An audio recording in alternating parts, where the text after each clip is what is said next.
Okay, good morning everyone.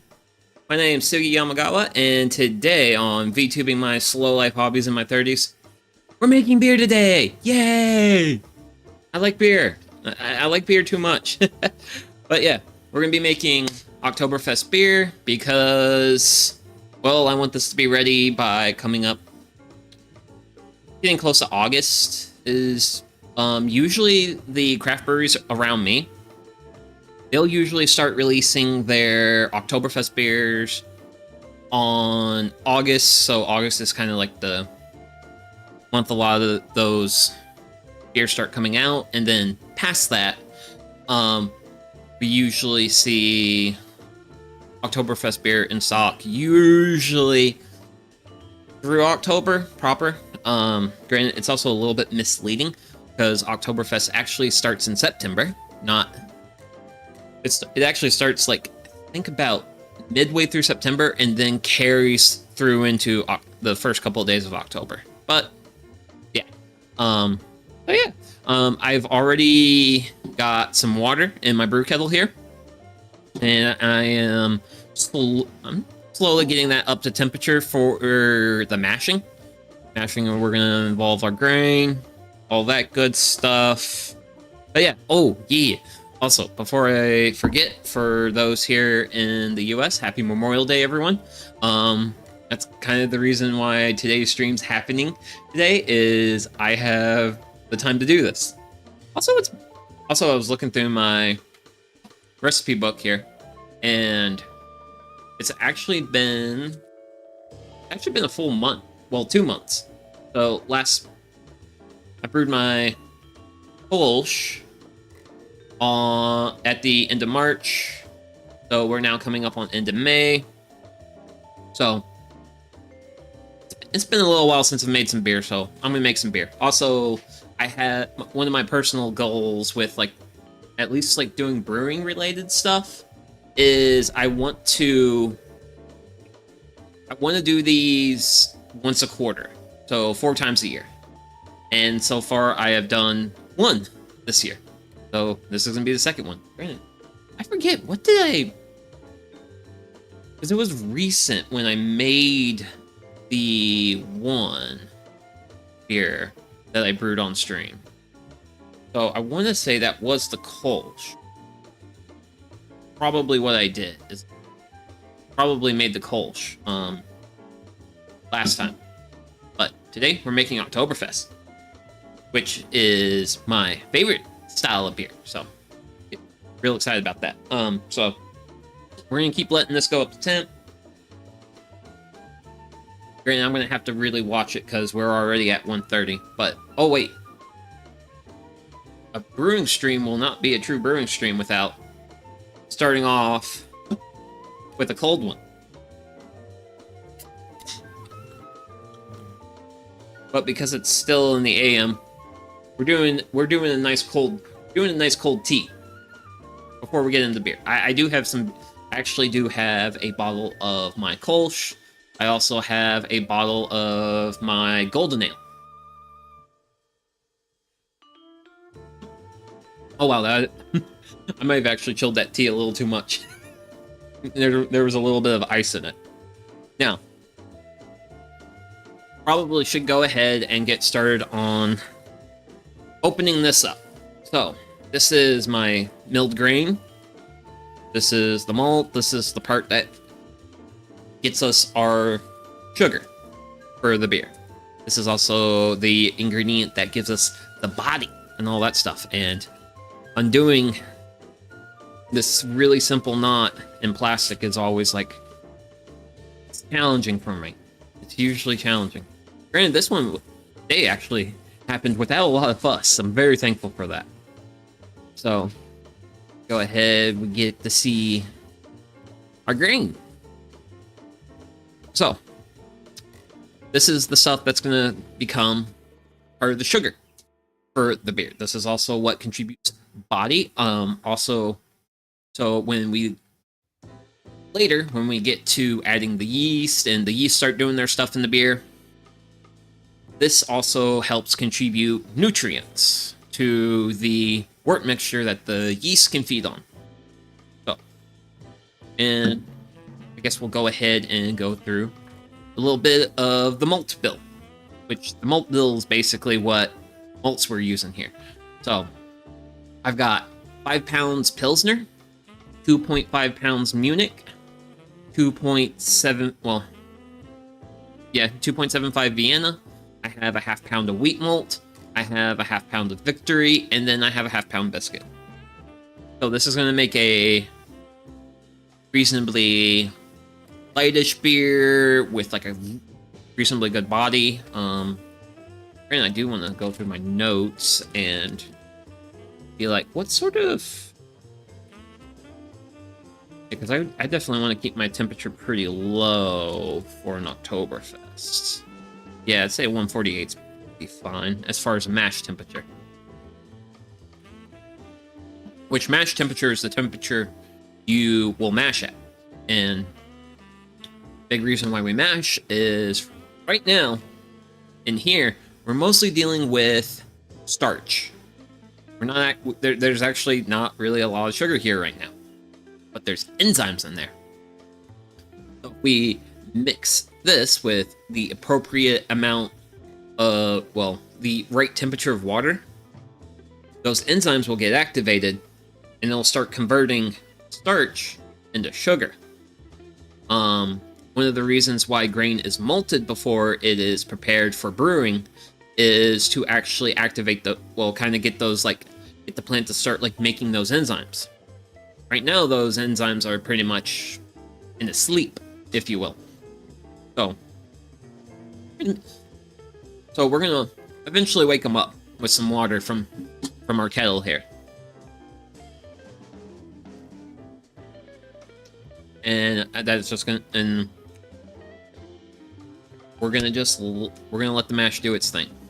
And maybe also, I don't know, maybe talk about a couple different things. I don't know. I didn't do the greatest level of effort in terms of preparation. Granted, I was also messing with a camera, a separate webcam than this one. Granted, right now this one's actually playing really nice with me, so my other one has a little bit better color balance, but this one is good old reliable.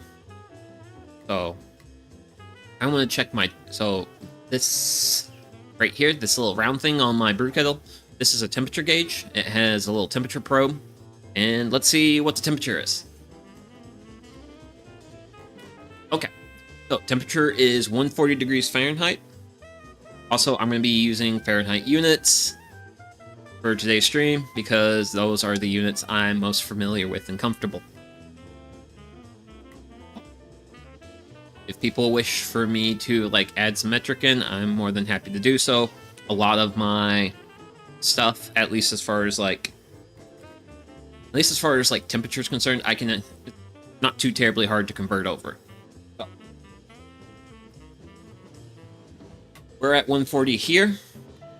I want it to be around 148 plus or minus, let's say, 2 degrees for an Oktoberfest beer.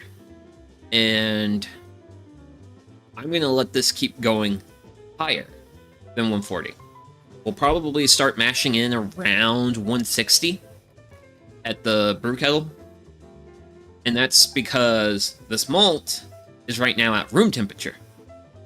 And I want to get it up to my 148-ish benchmark. So just going to let this thing do its thing for a little while, but I think since we're already at 140, now's a really good time to actually add the malt to the brew kettle.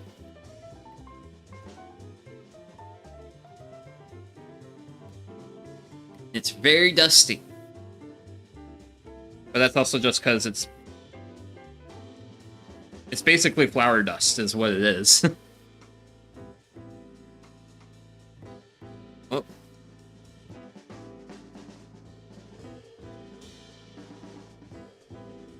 And I got a little bit of grain left still in my bag. I'm gonna just make sure I grab my corners. Really shake this out.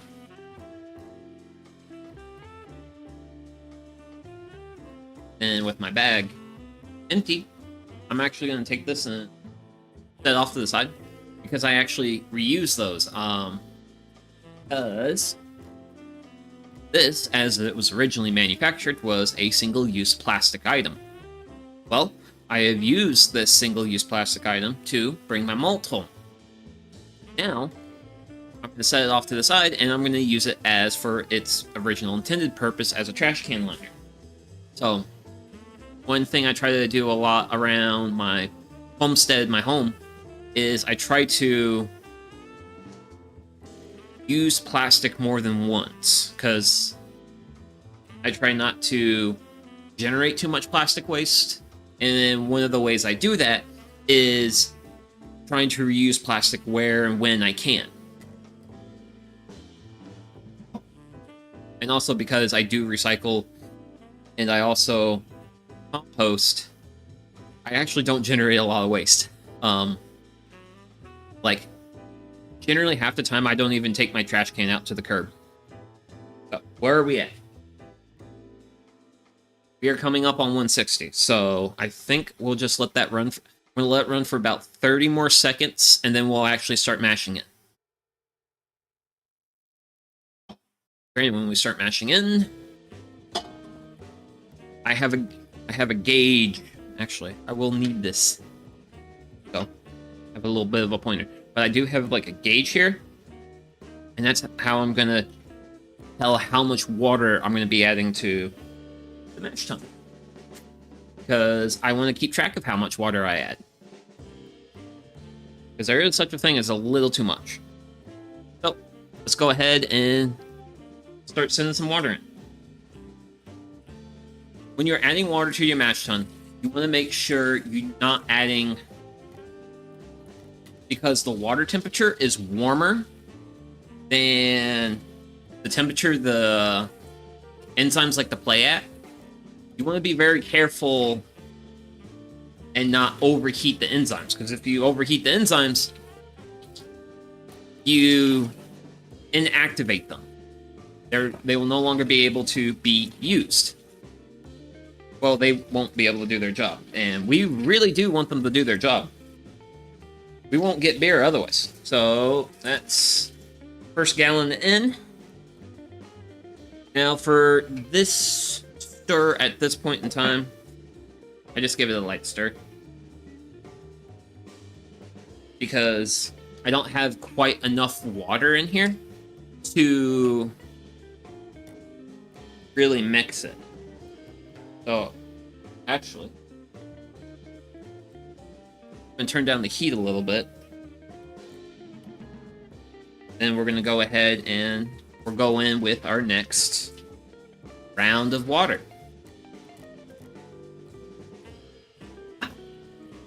But yeah, generally speaking, I like to get 2 gallons in to the mash tun.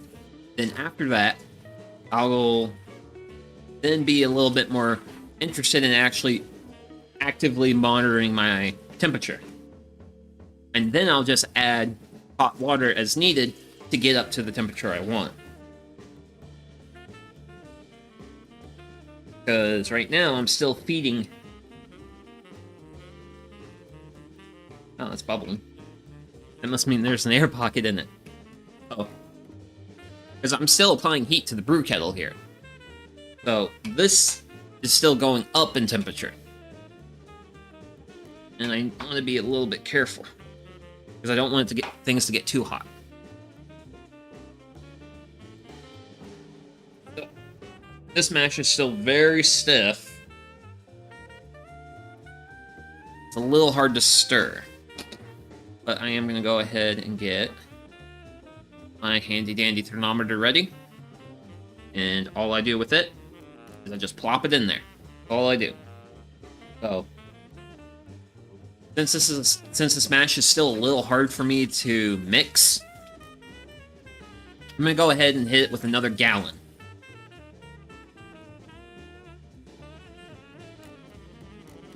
Just because I want to get it, I basically want to get it to a kind of like a soup level, where it can more easily like stir the grains, because sometimes the grain will like clump up and form a dough ball. And if that happens, you're not actually getting any water exposure on your grain. And you're missing out on sugar when you do that, when that happens.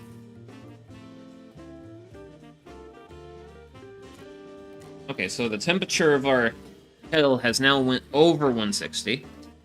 So, and now we actually have like a lot more of a soupy consistency.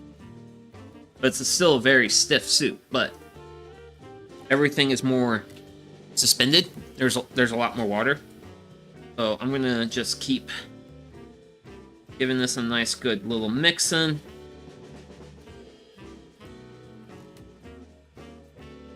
Make sure I don't have any dough balls. Make sure everything is reasonably incorporated. And also, it's really important to give your mash tun a good stir, because you want to make the temperature even. Because after that, I'm just going to take my thermometer, kind of stand it up a little bit, make it easy for me to access the little orange thing down there. I'm going to let this sit for a little while. I want to let it sit because I want the temperature to stabilize. Then, when I take a temperature reading, I can kind of figure out where I'm at. Currently, my expectation is the temperature will be lower than what I want. So we'll see. I am at least expecting, hopefully, 130 degrees Fahrenheit. It should come into around somewhere with 3 gallons of water at 12 pounds of grain. I'm expecting around at least 125 to 140, somewhere in that temperature range. Where I'm expecting my thermometer to say. And holy smokes. Wonderful. Okay. So so far that's actually technically on the high end. And by on the high end, I mean it's like, it looked like it was saying it was 145. So that is really close to where we want to be. Really, really, really, really, really, really close. So for now, honestly, I'm going to let this sit. I'm going to let it sit for a little while. Granted, now that we're up to in the 140 degree temperatures, I can go ahead and say the mashing process has begun. Good to know, because the mashing process takes like an hour. It takes a while. Also, I have some reasonably warm water here. Well, not the... Wow, I can't believe I caught that one-handed. It's not the 180 recommended on my tea packet, but...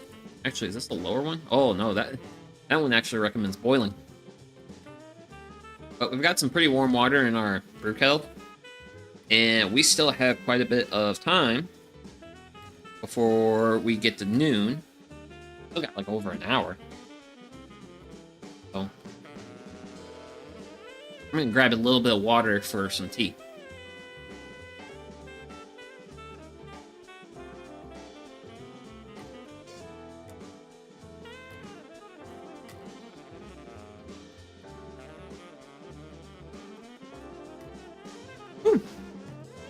There we go. Hey. I want a little bit more water for that. Probably should have just done it this way.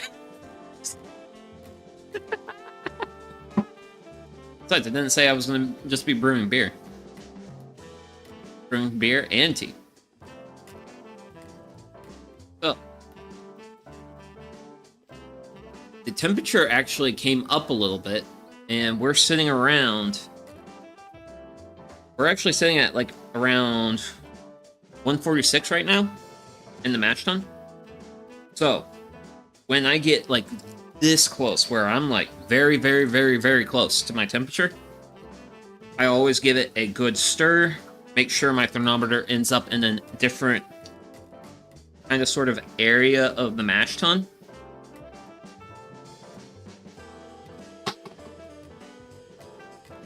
And after my stir, grab,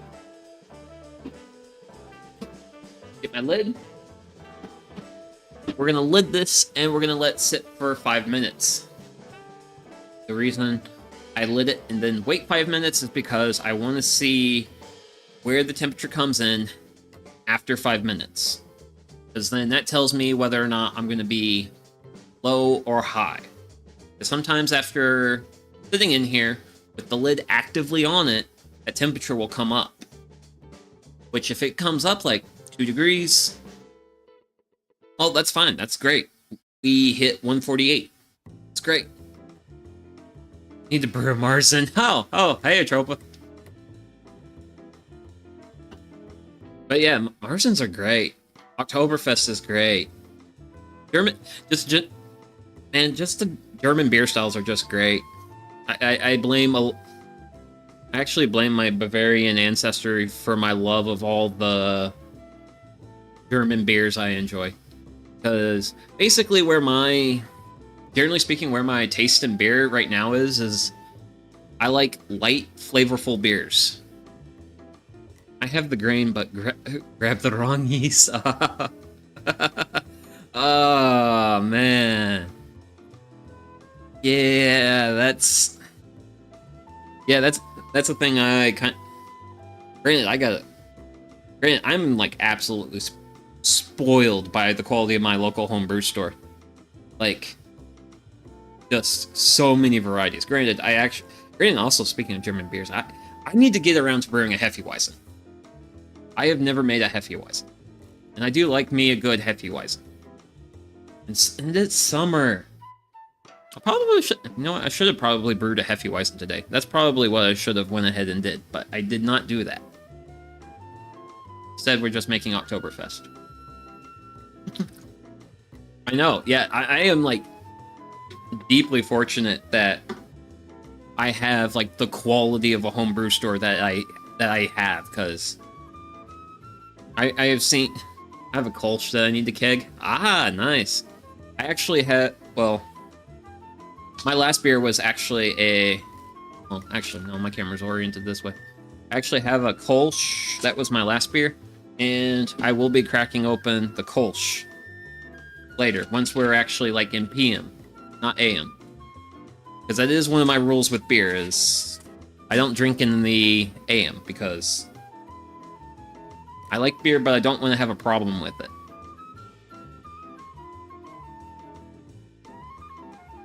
And I have thought about getting into kegging beer, but if I get into kegging beer, then I'm just going to have beer on tap, and that's admittedly a little bit dangerous, and I prefer to not have that temptation.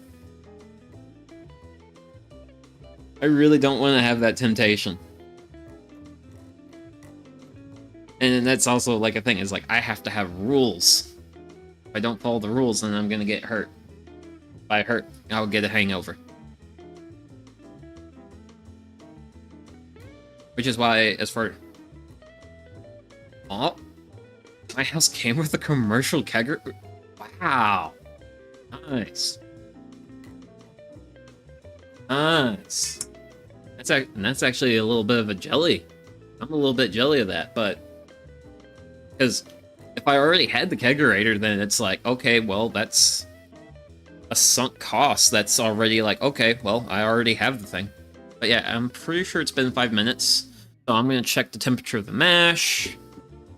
See what we got. Yep. Okay, well, it did what I thought it did. That is, it did come up. I shouldn't put my finger on the bulb. Well, actually, what am I doing? I'm still too used to it being the original way. But yeah, we are over 150 now. I think we're like 154, 152. So,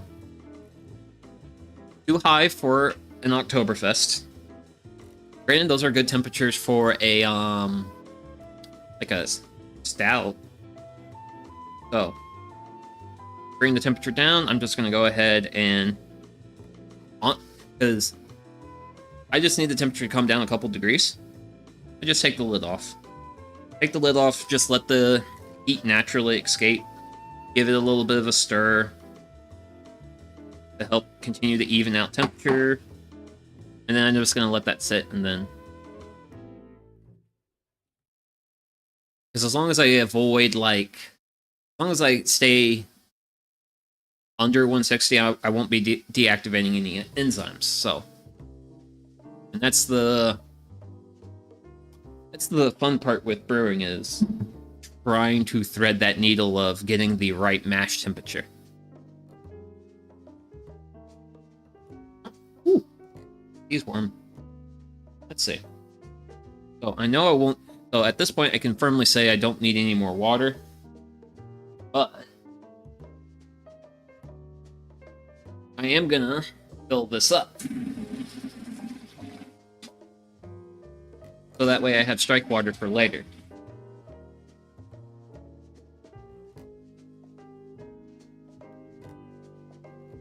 Which I think, judging by how far things have been going, that looks pretty good. That looks good. That should actually be enough strike water for later. Set that there. That will go there. And now I currently sit here and debate whether or not I actually want to turn the burner off. Because I don't want the strike water to be too warm. Granted, yeah, the lid's actually going to do a real good job of keeping the heat in it, so... Yeah, I'm going to go ahead and turn that... I'm going to turn the propane burner off.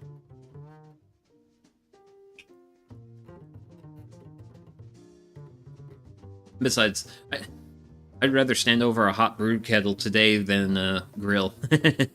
Considering the fact grilling is the normal Memorial Day American pastime. I gotta be weird. I gotta enjoy brewing beer. Granted, I am looking forward to actually cracking a few beers open today on stream.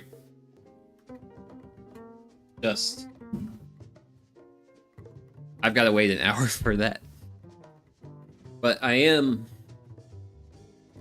reasonably happy that the mash is so far playing nice. Historically, I've had some mashes that haven't played nice, but granted, we'll also see if when we go to pull the word out later, whether or not it tries to like stuck sparge or something on this. I haven't had many experiences with that, but I also haven't, because you can also get, so stuck sparge is basically where when we turn the grain into a filter bed later is where the filter basically gets so packed with stuff and it doesn't actually let the wort flow through it. But it's only like a big issue if you're dealing with like a mash that has a lot of protein in it. So really heavy beers that any beer that would have like a heavy rye bill to them would have that issue where you gotta be like a little bit more aware of that issue. There is also a technique in brewing where it's called a protein rest, where you actually bring the mash temperature up to about 135 to 139, and in that little bit of range right there, there's actually enzymes that will break down the protein in the beer, and that can actually be something that can help prevent a stuck sparge at that point.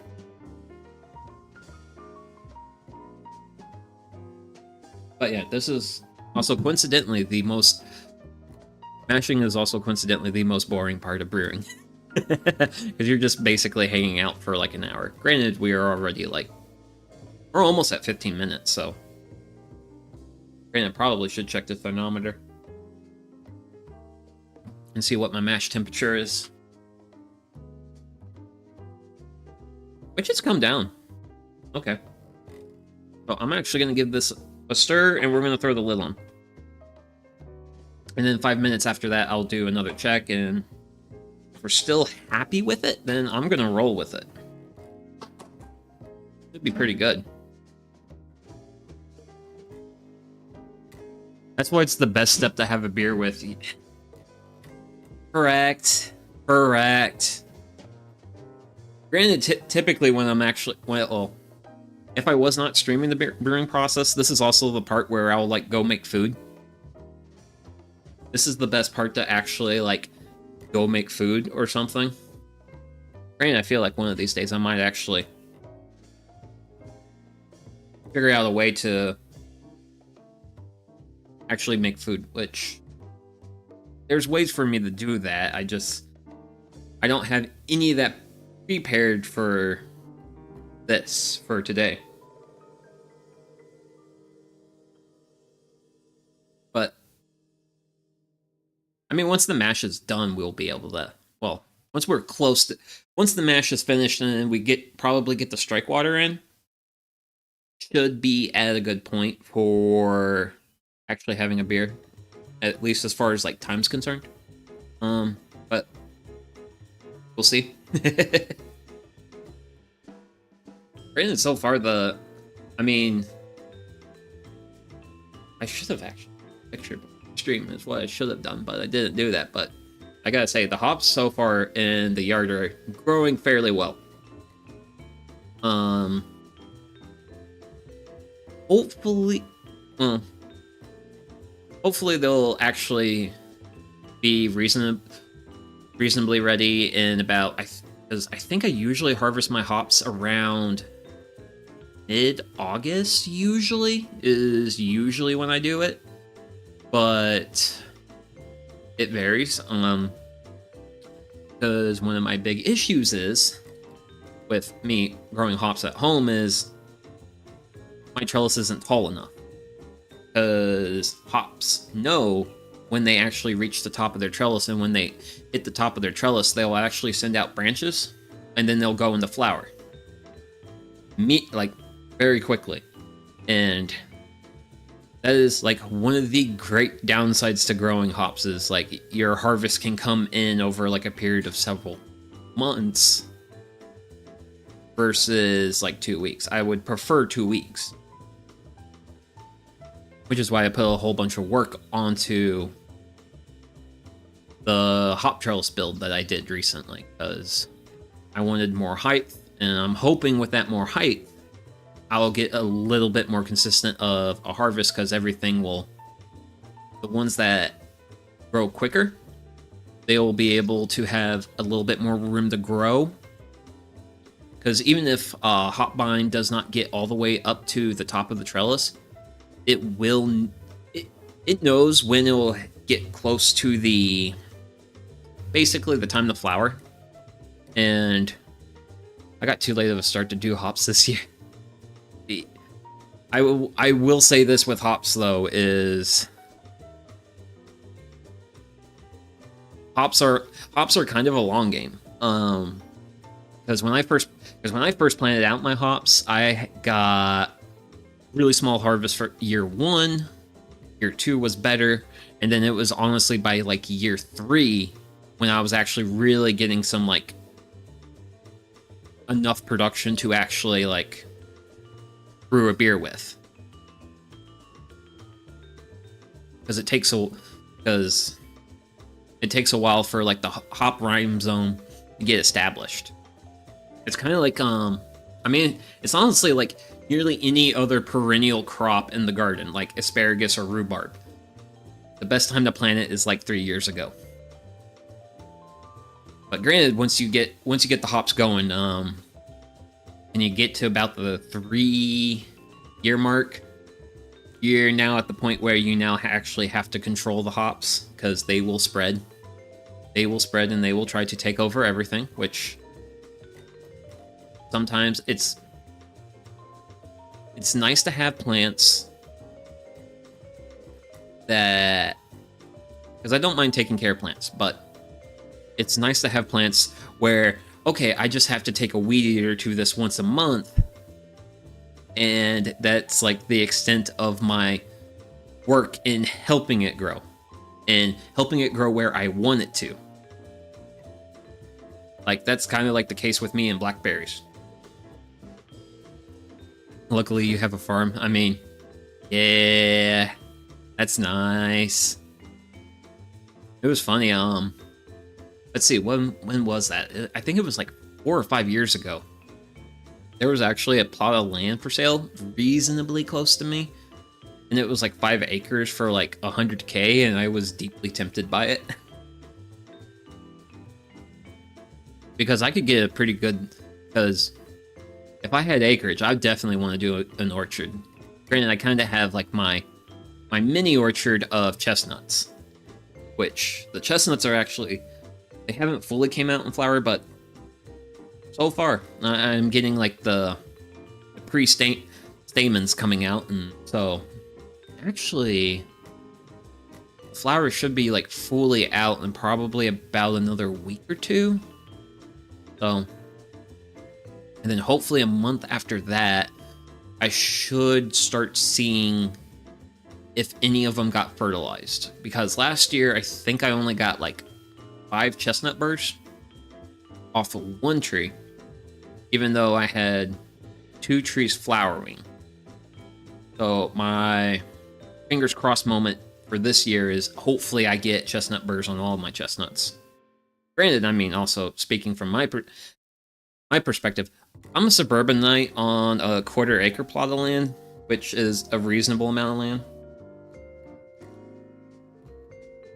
And granted, also speaking of crops that I have to beat back with a weed eater, my blackberries are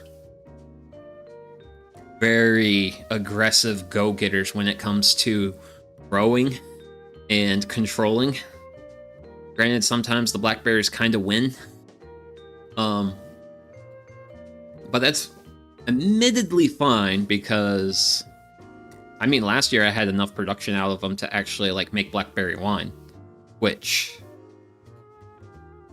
I bottled. When did it? That was last week. It was last week I bottled the blackberry wine because I was initially interested in making wine after like, my fridge is full of 28 pounds of blackberries, and the season's still just... Well, we got past like the initial rush, but I'm like, man, we're probably like halfway through the season, and I've already got like serious poundage. I need to figure out something to do with this. And that's when I came up with like the idea to make wine, which it's probably been more than long enough for me to check this. Checking this. Okay. Okay. So, I came in. Made a blackberry raspberry mead with last year's harvest. Ooh, nice. Oh yeah, blackberry raspberry combo for a mead. That'd be nice. Granted, that is also a thing I haven't done yet. I have yet to make a mead. I've never made a mead yet. Because, like, really the blackberry wine last year was actually, like, my first my first, like, exploration into actually, like, making, like, a wine. But I do really want to do a, probably later this year, I definitely want to do a cider making. I would like to make some cider. I'd like to make it like a good apple cider, which, and with like cider, the best part about cider is it's easy. It's so easy. It's so terribly easy. You literally just have to juice apples, and then, because it's just juicing apples, and then add yeast, and you're done. So easy. Same. Okay. Yeah. And that's the biggest reason why I want to make a cider, is because it's easy. At least as far as like what I know of the process. It's just I'm most familiar with beer. Because let's see, this is my 59th batch of beer that I've been brewing, and I've been brewing since 2017 was when I first picked up the hobby. And honestly, funny enough, this is actually the hobby this hobby is what kicked off my interest in picking up other related hobbies. Granted, I didn't become, well, that and also becoming a homeowner in 2020 and actually having some land, actually having some space and a shop, that opened up the the gardening and all the other fun stuff. But yeah, if I actually had the acreage, I would totally want to... I would definitely be interested in doing, like, probably, like, a mini grape vineyard type thing. Probably, like, a row or two. Just enough to get a decent production of table grapes, plus maybe also make some wine. Granted, right now, all I have is one grapevine right now, which is historically made like really small grapes, like pea size. And one of my hopes for this year is it's actually flowering right now. And I think a week ago, I got my pruners out and I went through and I pruned at least 30% of the flowers off of it. So that way it'll put like more energy into the remaining grapes, because I saw that was a thing that some people do online. That's like how the commercial growers actually make like the really big grapes, is they'll actually like just prune, they'll just like thin out the flowers, and then the grapevines will actually put more energy into what's left, and then that's how they get bigger grapes. So in my desire to get a little bit more substantial grapes, I did a little bit of pruning, so we'll see how that turns out. Granted, I do wish I could grow blueberries. I really wish I could grow blueberries. Blueberries they're a challenging crop for me to grow. There's a couple grapevines on my property, but the birds got... Yeah, that I have to fight birds. I have to fight birds too. Because birds will get into mine, but I'm actually literally... So my grapevine is... I literally have it growing on basically my front porch. Like it's... Like the vine's actually in the front flower beds. And then I have it like trellised up. Well, my horizontal supports for my trellis are supported by the posts for my porch. Because one day if blueberries wanted to grow, they would be less picky. Well, they're just real picky about the soil typing. But yeah, welcome in, Dad's Old Shop. But yeah, we're kind of just yapping about stuff to grow in while we let the mash do its thing, because this is actually the really boring part. This is the terribly boring part. Granted, there are areas where the soil is acidic enough to where it's basically everything blueberries. I actually follow a forager guy.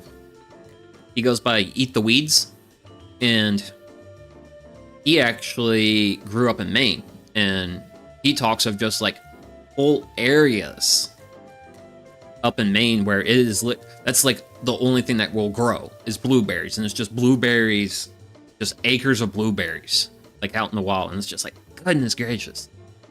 I'll need to go to my friend's property to steal some of his blueberries. There, yeah, there you go. That's a capital idea right there.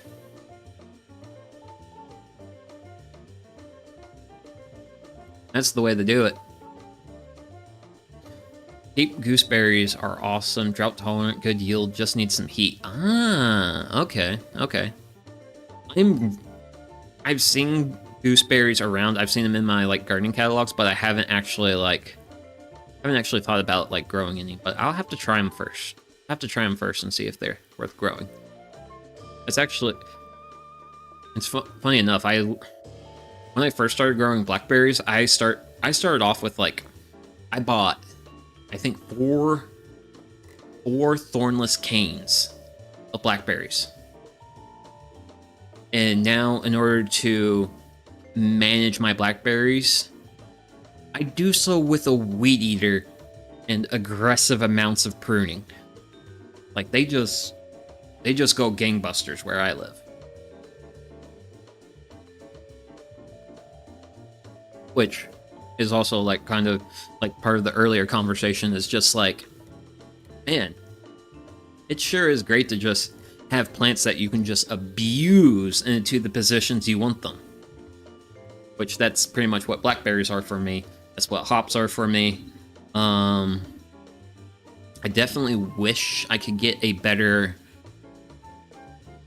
population of self-sowing lettuce, because lettuce will. That's how they are. I have tons.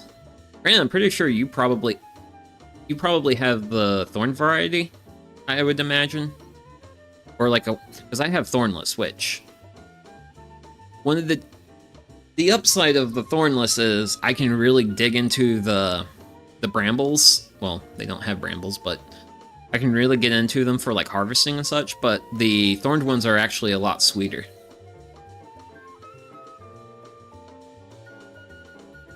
Brandon, I did notice I did get a few thorned canes in like a part of my property that birds planted, which was a nice thing because birds never plant plants I like.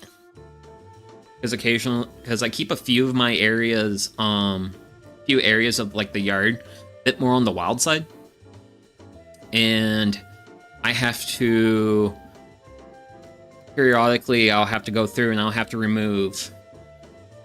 What are they? Bush honeysuckle, vine honeysuckle. Oh, mine are super thorny. They were on the property when I got here. Okay, yeah.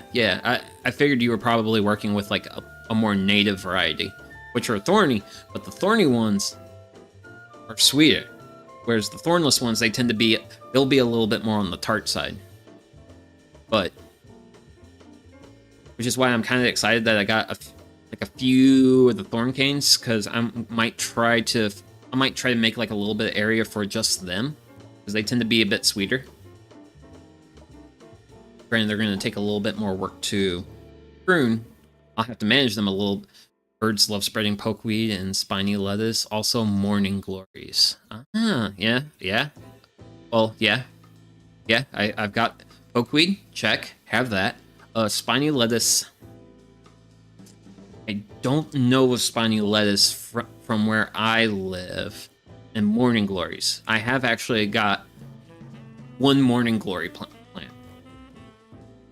Granted, there was one year where I actually got like I got a wild passion fruit flower. Is it passion fruit? Passion? Yeah. I actually got a passion flower vine going, and it actually bloomed for me, and I was just like, I love it. Ah, cherry tree starting to fruit. Nice. That's very nice. Yeah, my only... Well, so as far as like traditional tree crops, all I have is chestnuts, but I am also a big fan of eastern redbud flowers. I really like adding those to salads when those are in season, and granted it's like a 2-week season, but that is something I do really enjoy. So let's see, I got chestnuts, I've got eastern redbuds, which I started off with one tree, and that tree has made babies, and I have strategically placed those baby trees, and hopefully, because right now I only have one tree that makes flowers, and I'm hoping next year I should be able to be getting flowers off multiple trees, which is going to be good because granted, eastern redbud is a shorter, lower growing tree, but I can only get so many flowers standing next to the tree, because otherwise they get a little high up and they're a little awkward to get to at a point eventually. Yeah, planning on planting an apple orchard in fall. Oh, there's a few old Weizen fruit trees, but planting a proper orchard should be nice. Yeah, that sounds fun. It sounds real fun.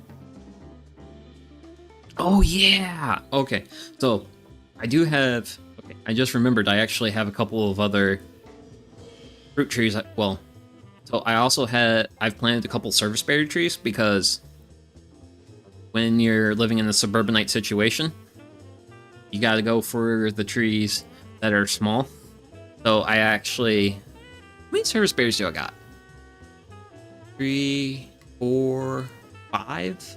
I've got 5 serviceberry trees, which I get really mixed results on the fruit, because I think a lot of the fruit, because I was actually just checking over the serviceberries when I was mowing my yard last, and a couple of them look like they've gotten a rust on them.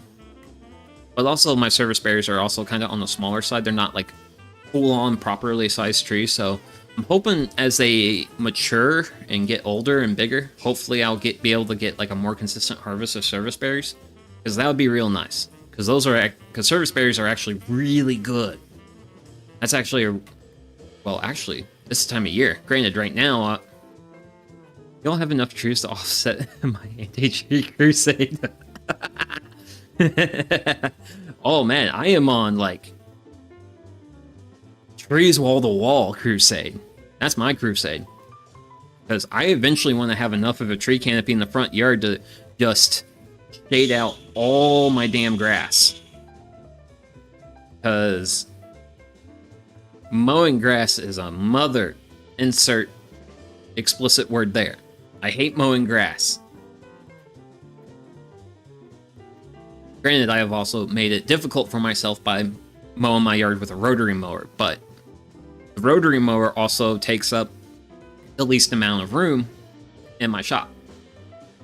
Because previously there was a riding mower here, and I sold that and used that money to buy power tools.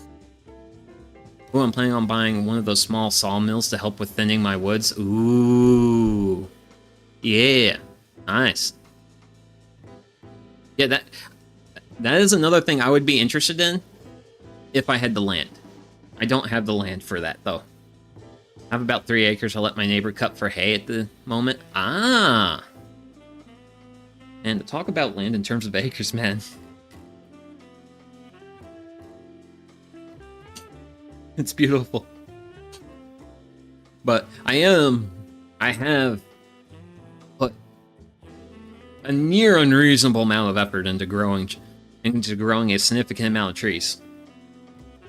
Because I've got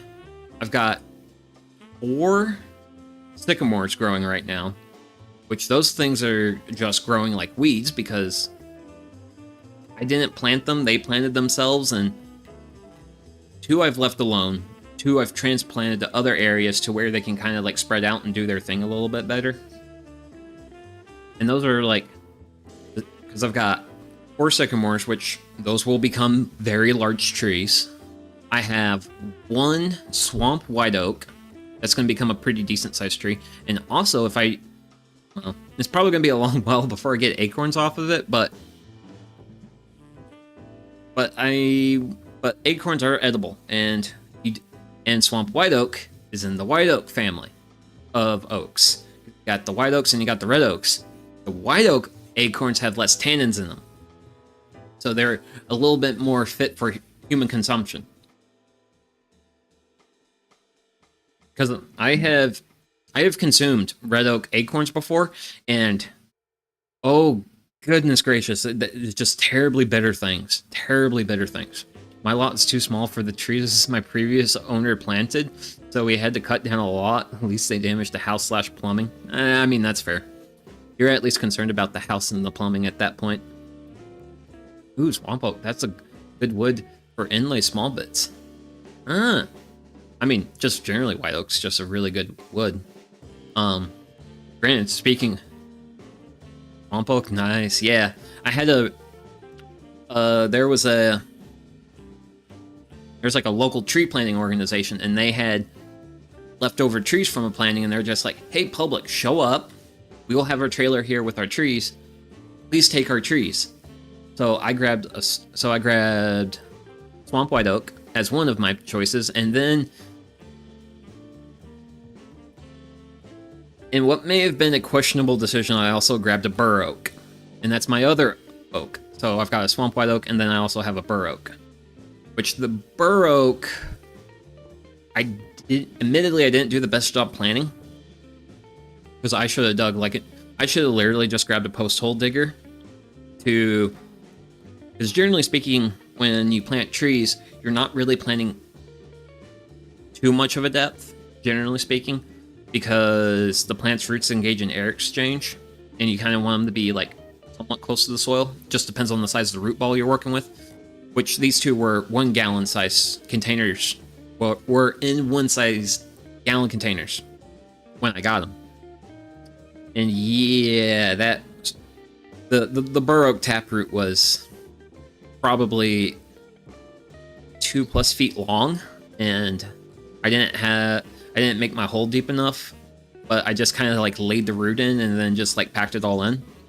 So it was really slow to, it's been real slow to like really grow. The swamp white oak is actually growing better, but so far, like this year, well, last year and this year, it's actually taken off pretty well. And it's now actually finally taller than me. But, so I've got a bur oak, which is going to become an absolute massive tree. Granted, also in terms of big trees I've planted a walnut tree, but when I initially transplanted it, I thought it was a sumac. I mistook it for a sumac, so, and then eventually it started growing in a way, and I'm like, it's not a sumac. And then I just took a leaflet off, crushed it, and smelled it, and it was like, nope, that's red. That's a walnut. I have a walnut now. Okay.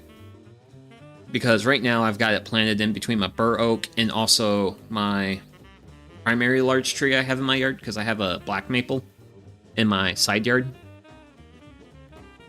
So what is probably going to happen is I'm going to let that walnut do its thing for a couple of years, and as soon as it starts to like shade out the maple and the bur oak, I'm just going to cut the walnut down. But for now, it's just going to help grow up and get me a little bit more extra canopy quickly, because walnuts grow like weeds. They're very quick growing.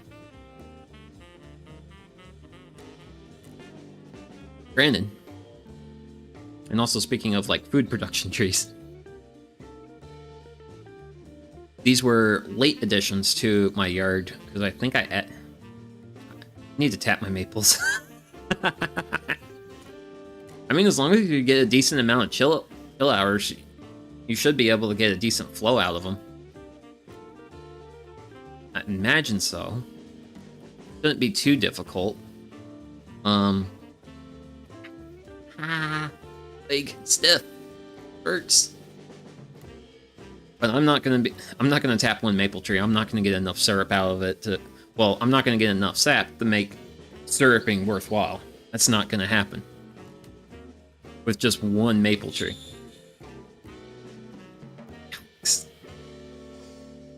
One of the neighbors is mowing their yard right now, and their mower is making like really, really sad noises. Yeah. But my late addition to my property is in my infinite, I don't know if I would, but it would be worth a try. Okay. I mean, it might be like a fun like side hobby to just do it and just try it out. But my late addition to the yard has been 2 persimmon trees, because I love persimmons, especially when they're in season. Probably hands down one of my favorite things that grow in the eastern woods of the U.S. is persimmons. I like persimmons more than a good ripe pawpaw, and that's saying something, because pawpaws are really good if you can get pawpaws. Because not only are pawpaws tasty for humans, every other critter in the woods loves a good pawpaw, and the season is short and you have to strike very quickly if you want to get your hands on those. Whereas like persimmons are easy. Persimmons, the trick to persimmons is, oh yeah, the the trick with persimmons is the secret to the ripeness is you gotta fight the ants. My dad likes to use it when brewing beer. Ooh, yeah. Yeah. Oh, man. Persimmon. Yes. Porter. Yes. That's how you would want to use it. Is with porters and stouts. But yeah. I would love it if I could get like a good production going. But yeah, the secret to a good ripe persimmon is you gotta fight the ants for them. That lawnmower wants to, oh, okay, so the mic is picking up the lawnmower. But yeah, the lawnmower is very sad. It is very sad and has lived a very hard life and is just like, please put me down. Please put me down. Because I actually do have to have the garage cracked open because I have open flame and I don't want to die.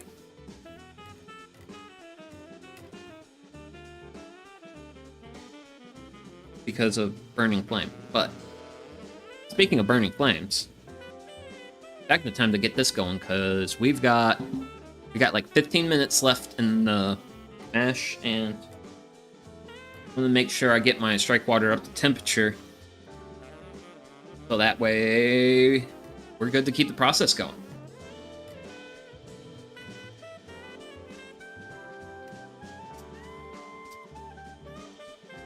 Woo.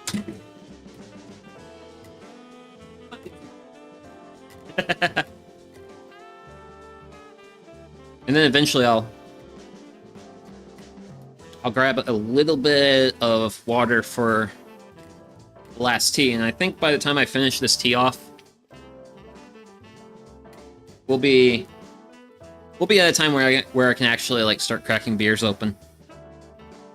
Ideally.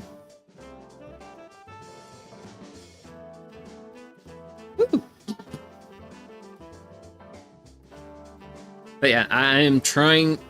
So I've planted my yard in such a way to get mostly a closed canopy. I have tried to avoid the frontmost part of my yard because that's where the water line, that's where the water lines, that's where all the like utilities are. And I kind of want to just keep all the trees back off that because I don't want like trees getting into my stuff. Granted, I did plant one of my chestnut trees like 5 feet off the gas line to the house. Granted, that is going to eventually be irrelevant.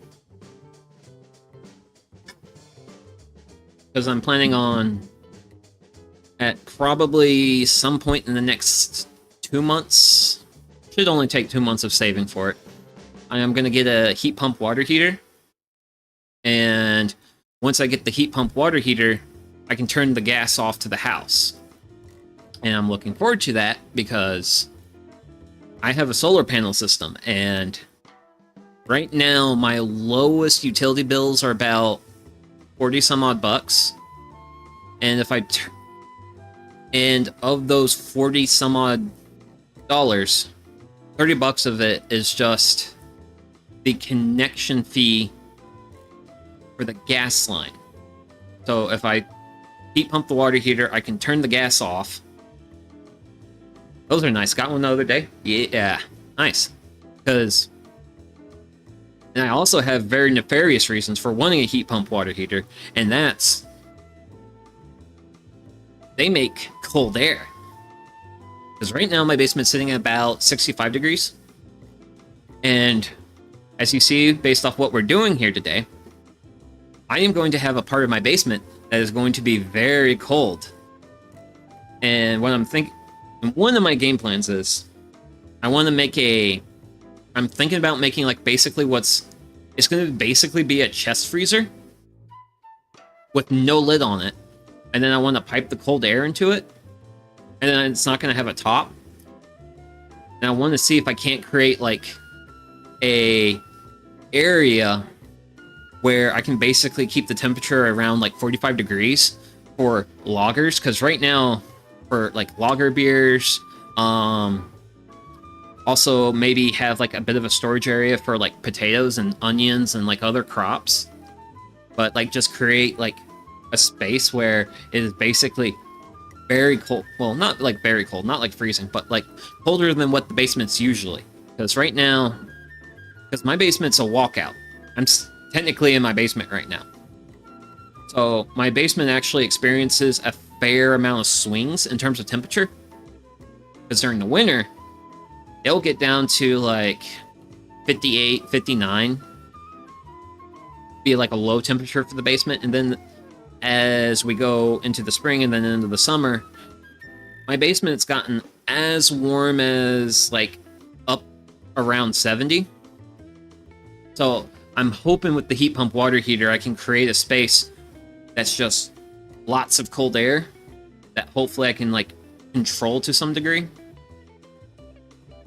And since like cold air is like denser than the surrounding air, I'm just thinking like just like an open thing with no top.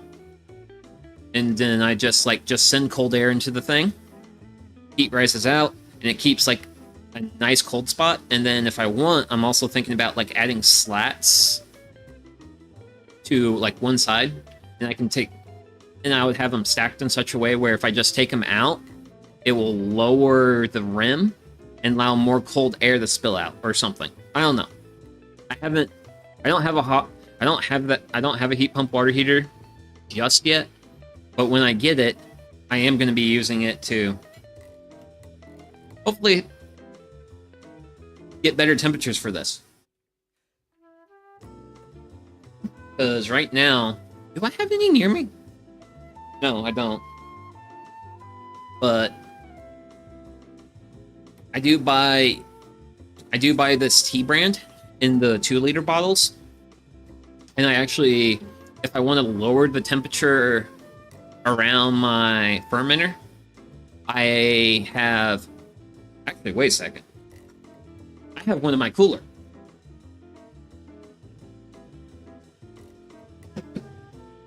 Because this is what's keeping my beer cold right now. But yeah, I just basically freeze like make like a big like 2-liter block of ice. And then I have a cardboard thing that I will place around the fermenter. And then I can just add blocks of ice to adjust the temperature. My basement is already cool enough for logging, but I didn't think of that application for the water heater.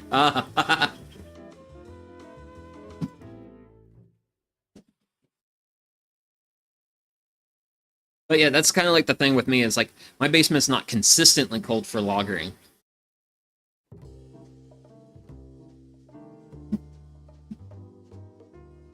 But I also want to have like a space to like store vegetables and such. Because if I can make a cooler space, then that'll be good for those too. Because where the water heater is going to go, it's basically in like a small utility room. And that utility room has no doors facing basically it was actually a space my mom was using as our sewing room. And it's not like large. So it should be like a really good spot to just be like, hey, I can store my beer here. And I can not only can I store like actively fermenting beer, but I can also store like already made beer. So versus keeping the beer at regular basement temperatures, which right now is about 65, which is perfectly fine for long-term beer storage. But I can then store that beer in like 50, 40 degree area, which will be even better for the beer. And that also means I don't take up like gratuitous amounts of room out of my fridge, because I have 2 full-size fridges for 1 human being, and most of that is just one reason. So my downstairs fridge is my drink fridge, and sometimes, and probably something I'm going to do once I actually get to the point where this beer is actually a bit closer to being bottled, I will take the fermenter and I'll actually throw it in the fridge for about 3 days. Because if I take the temperature from where it's fermenting and then just drop it to like down to around 40, It helps get a little bit more of the yeast, helps the yeast separate out of the beer a little bit better if you do that. I need to get my foundation. It's old, but it's an old enough basement where a large part of the purpose was as a cellar. Ah, okay. Nice. My house was constructed in the early 90s, and which is nice because modern building codes. But I don't have like anything neat like that though.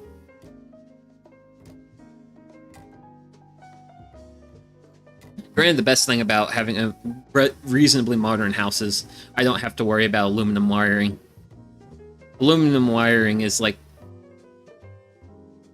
the biggest yikes in like home building that has ever occurred. Oh wow. I don't need that hot.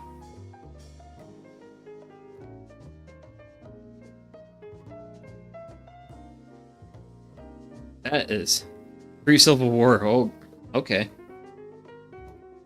Yeah, we're taking that lid off. I don't need my strike water at boiling. But if I need to lower it, I can just add regular water, but... Actually, wait a second. Bigger issue was the newest extension that had... Oh, yeah. Yeah, I saw that whole... journey. Granted, having, like... an actual electrical fire is... very big yikes. And that's I'm sure that's putting it mildly. Granted, I don't have any extensions to the house. Granted, I don't need any extensions to the house. My house is 1,600 square feet with a basement, and that is plenty of room for a single VTuber. My house had the aluminum wire when I bought it. It was a yeah, aluminum. One of my coworkers likes to call aluminum wire a invention that was created to sell more fire trucks. But yet, granted, the issue with aluminum wiring is copper work hardens. Aluminum age hardens. So if the wires are just sitting in your walls and nothing moves for a long time, but then something moves, it becomes very brittle and then it can break, and when a wire breaks, it doesn't have the best connection. Heat gets generated, and then that's how fires happen.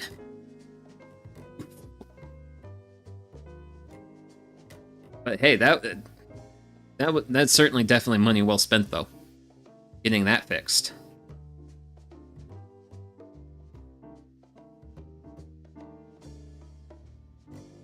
There's aluminum wiring in the barn, just not hooked up.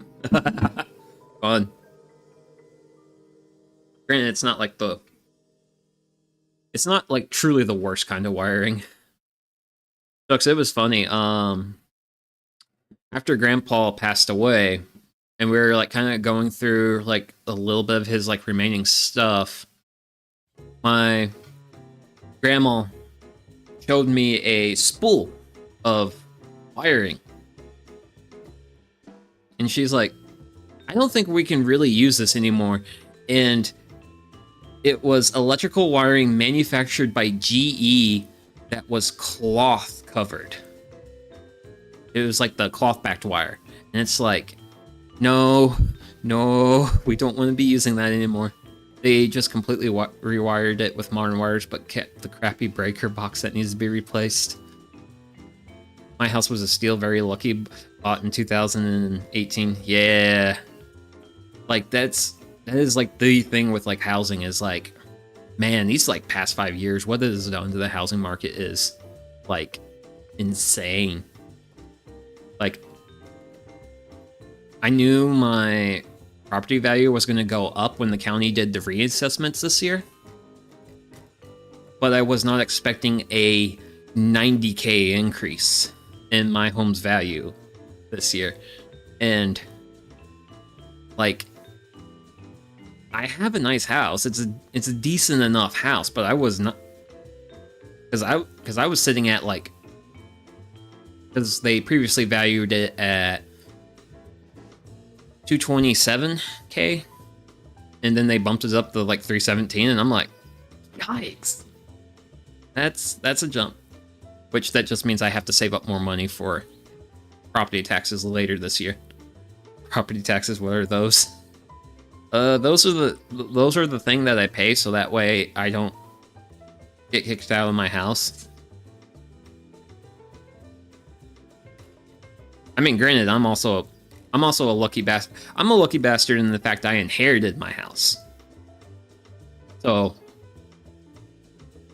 all the value in the home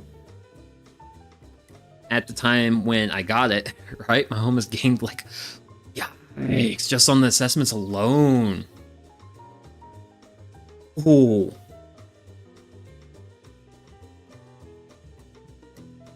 Granted, I know a big part of that's like just the accessibility. Imagine having to pay property taxes. I mean, last year they weren't too bad at 2,400. Granted, I'm expecting to have to pay like 3K something.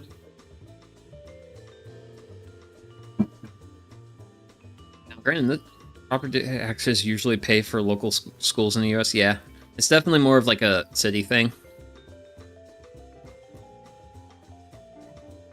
Well, schools and also fire. At least in my location on the rotation, that's usually how the fire department's funded, is through property taxes, which, you know what? Sure. I'll support the fire department. I'll pay for the school system. I halfway benefited from the school system because I was homeschooled for my last 6 years in my last 6 grades, 7th through 12th, but the most important thing about schools is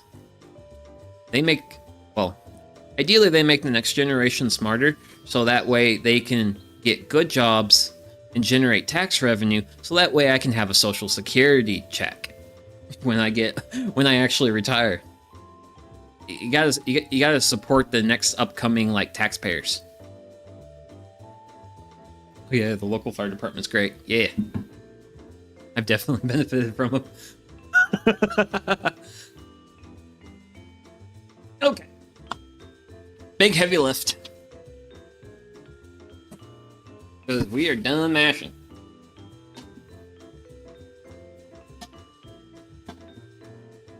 We are done mashing. Grin. That's the mash. Where's my thermometer? Okay. I feel like the temperature came in a little on the low side, but that really shouldn't cause much in terms of any issues. And now I need to grab various things, because I'm gonna start adding a little bit of strike water to this too. Because one of the things with the water I'm gonna add, this is gonna help dissolve the sugars in the beer.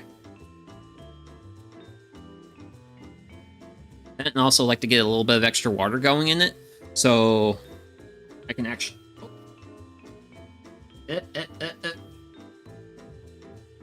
Because it makes it easier to recirculate the mash. Some brewers will have pumps for this. Me, I just use the double container method.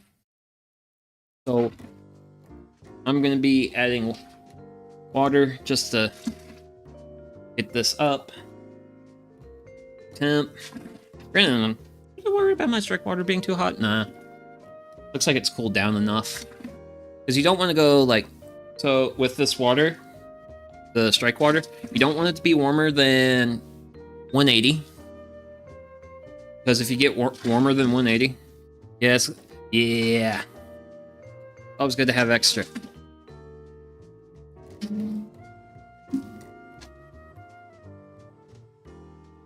Because if the temperature is above 180, it can actually leach tannins out of the grain. We don't want tannins in grain. I'm not trying to tan leather today. I'm trying to make beer today.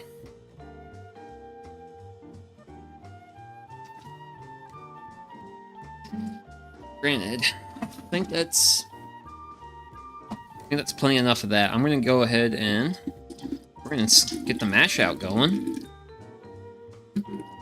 I always like to give it a little bit of a taste. Ooh.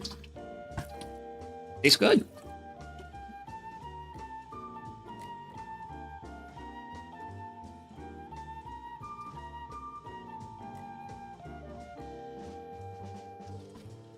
Ooh.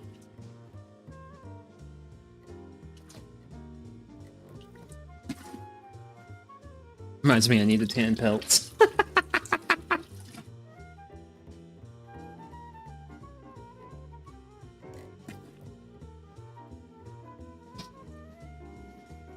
That definitely sounds like a case of, like, one too many hobbies. My 3 primary hobbies is beer brewing, gardening, and woodworking. I suppose cooking's a hobby, too. I guess that puts me up to 4.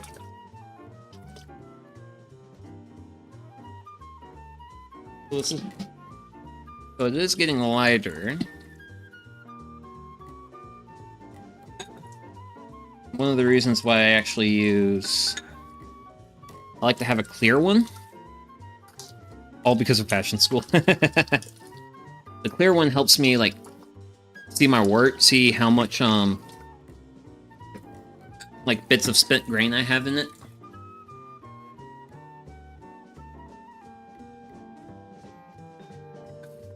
Helps me monitor the work. Which I can't with the pitcher, but the pitcher is nice because I can just let this sit and hang out here for a little while I move work. Well, actually no, I'm actually moving water from here. It's way too soon to be acting like I've consumed alcohol. Granted, I will definitely have earned a beer by the time I get this part of the process finished up.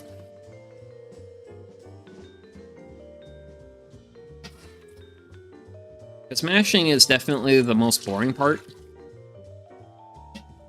of beer brewing.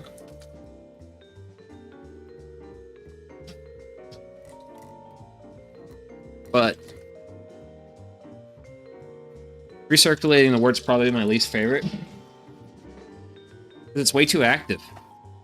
Also, I have my hands full of things that are not beer. That's just how you end up being a Satsugi. You just don't have beer. Really? That kettle's at least reasonably done. So...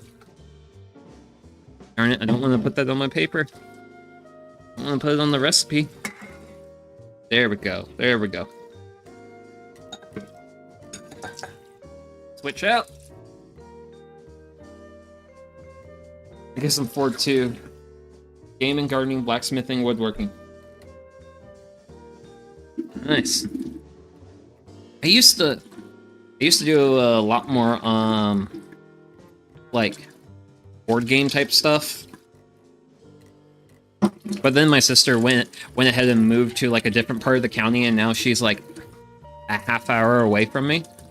And also she has young kids, because nephew's 6 now, and my niece is 2. So they don't really have a lot of time for like board gaming.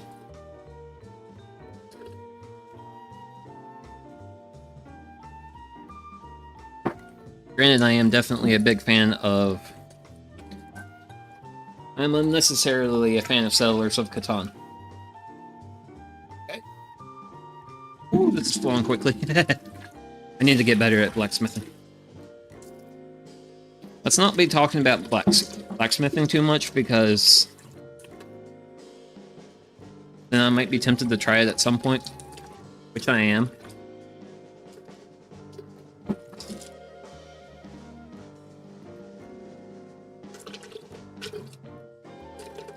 I mean, I have talked about it before. I actually have the,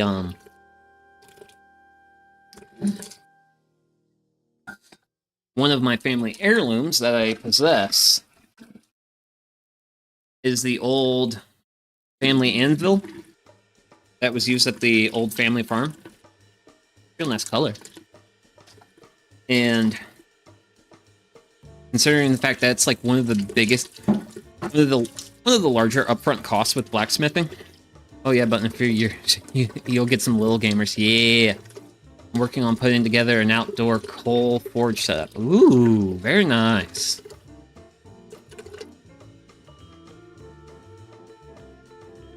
I mean, I have seen online where like some people have made like forges out of old brake rotors. Which is funny because I actually do have old brake rotors laying around. Woo. Well, I certainly don't... I don't seriously think I'm going to end up with a stuck sparge, because I'm getting a pretty good flow rate here.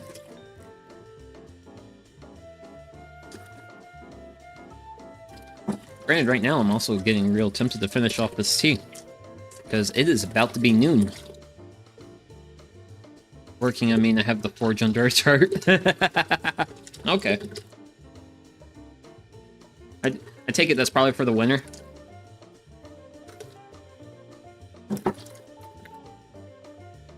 And I just need to get a roof so the smaller anvil doesn't rust. Ah!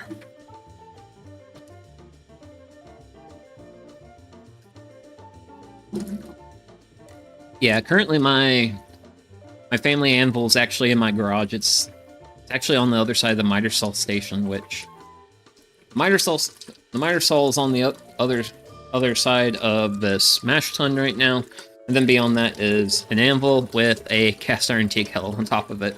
That's also where I keep my cast iron tea kettle when I'm not using it, is on top of the anvil. Oh no, so that there will be enough shade to see the color of the metal the better when forging. Yeah. My forge is a box of dirt and a mattress pump. Hopefully, don't know this.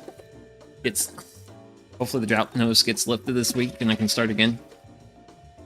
Yeah. Folks, I think it rained last night where I'm at.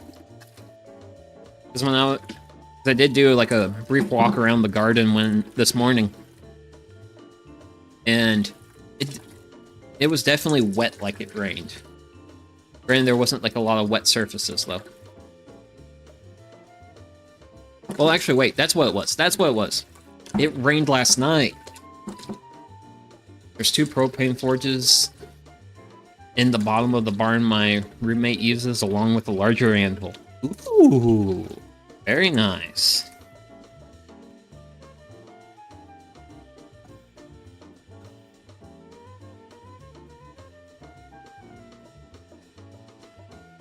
Yeah, my anvil's 118 pounds, so it's plenty enough anvil.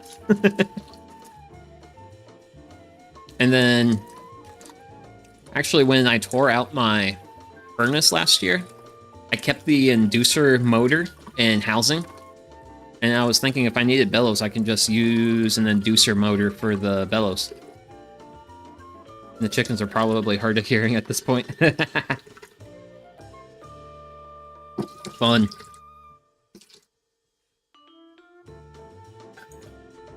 Yeah, I could also see the chickens not caring. Okay. No. Let's do an evaluation here. Caught 1 or 2 bits of grain floating around.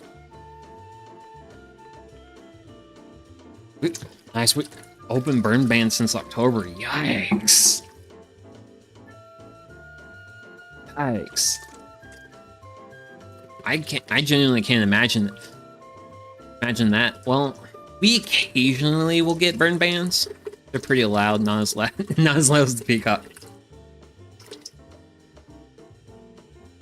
Because usually for my location on the rotation, it's like late summer. It's like late summer, early fall is when we would have like periods of drought significant enough to warrant a burn ban, but like spring where I live, it's just like water all the time. And we actually had quite a bit of flooding. Because when was it? It was like beginning of April. Yeah, it was beginning of April when we actually had like a ton of flooding around here.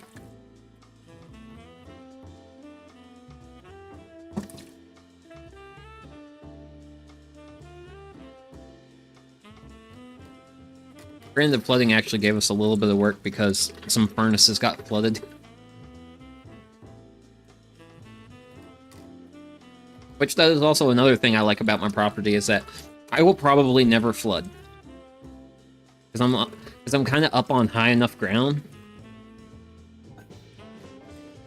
It would have to be an absolute... It's been pissing rain for the past several weeks. Yeah, that was kind of like what last night's rain was like. Ooh. Okay, so the color looks good. I don't see any bits of grain, so I think we're really close. I'm gonna open this up, get a good flow of work going. I'm gonna check after this gets filled up, and then we'll hopefully be at a point where we can actually start boiling wort. Ideally. But we'll see. I'm optimistic, though. But yeah. Delicious wort. Yes! Wonderful wort. Okay, we'll get it turned down. Get that poured reasonably quickly, because I don't want too much in my measuring cup. Cool. Oh. What I'm gonna do now, we're gonna turn that, get that going into the brew kettle. And then I'm also gonna position things a little bit better so you all can see everything. Then I'm gonna quickly... hot. And let's go ahead and get this burner going.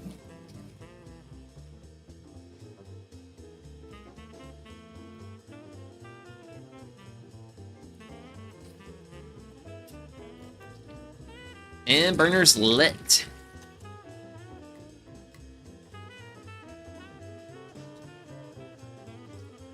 So, also just kind of want to get a little bit more of a view on it.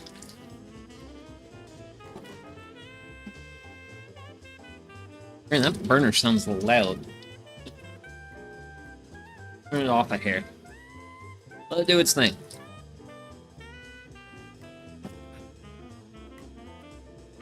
But yeah, I've got a little... Well, I'm still working on this tea, but once this tea is finished off, we'll start cracking open. We'll start having beers at that point. So, we'll wait and see.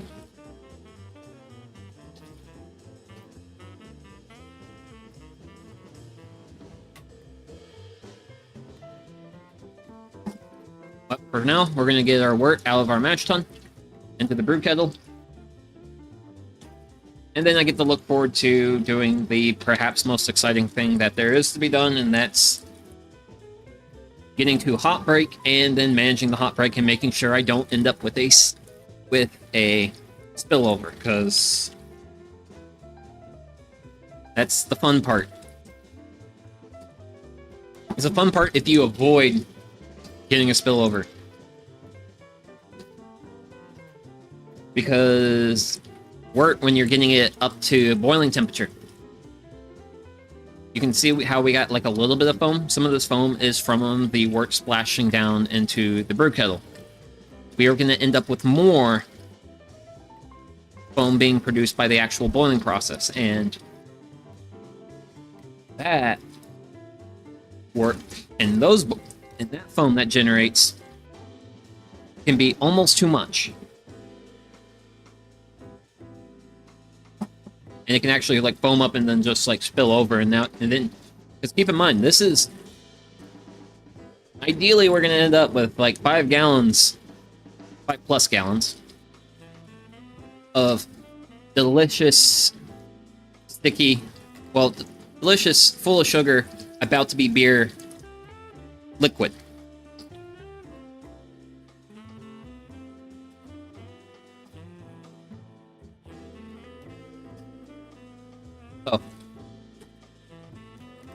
Eventually, I will be watching this thing like a hawk. I can thankfully not do that right now. I got a little bit of time before I really have to worry about it. But yeah, I did actually finish off, because last night, after hanging out with my friend, I actually fired up the fire pit, and I actually cooked up the remaining of the last of the beef I had for the beef skewer stream, and I actually made a BLT sandwich because I had the ingredients laying around. But I had a light rain, but the sunshade, no, it's called sunset shade sail. I'm gonna eventually learn this word for this thing, but the shade sail actually was doing a reasonably good job of keeping the light rain off the fire pit and also off me while I was like cooking. And I was like, oh man, this gives me a little bit of rain resistance. I like that. So hopefully this will make it harder for me to cancel plans whenever I plan like a campfire cooking stream and rain happens. Granted, if I'm truly ambitious, I could just set up a canopy, but one, setting up the canopy is a lot of work, and two, the way the canopy is like set up, or at least in terms of like the height of it, it's really good at bouncing smoke into the garage. And my bedroom is above the garage. And there's been a couple of times after some of the campfire cooking streams where I'll like go to bed later that night and my brain's just like, hey, it smells like smoke in here. And I'm like, brain, don't worry about it.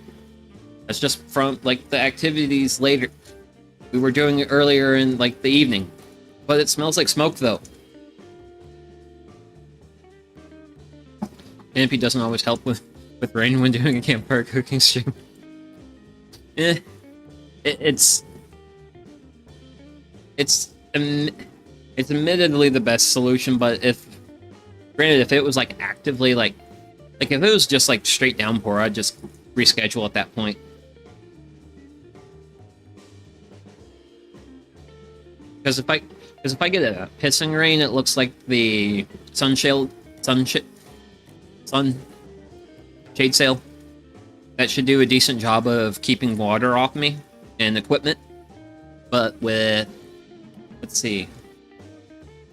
But if it gets into like maybe a more medium rain, I might consider canopy, or I might just consider rescheduling. We'll see. On the plus side, I know my stream setup can survive a thunderstorm. Well, that's good. That's good. Actually, during one of my campfire cooking streams, my main monitor that I use the bottom corner, actually roughly where I'm sitting on this screen, turned completely black because I did a little bit too good of a job of getting the fire going, and I had a little too much fire close to my TV. Now I was a little concerned that might have been a permanent thing, but it was a temporary thing. So far I haven't ruined any equipment because of fire. Granted, I did get like really concerned when this camera started acting up on me once, because it was like kind of glitching out, and I was like, "Oh man, did I heat this thing up a little too many times?" But it turned out it was actually a bad. I had a loose connection at my USB hub, so that fixed that issue. So I have it. So thankfully, oh, this is bamboo. That's bamboo. The shelf's made of wood. Knock on wood, I haven't ruined any equipment to fire just yet. I burnt the little like platform I have before I threw the sheet of metal on it. It's got a pretty nice burn mark on it. Okay, so As you can see, we're getting a finer foam. That finer foam is eventually going to reach higher up and... Yikes. But yeah, we're going to just keep letting the mash keep going out. I'm actually make a little bit of room here. Because I feel like we're getting close. We're going to actually start prepping hops. Wait. Oh, darn it, I screwed up. It's an easy fix-up, but I did mildly screw up my process here. More on that at 11. Okay. So we're going to be hitting this with... Actually, we're going to do a ½ ounce of Toronto black hops. So I will want...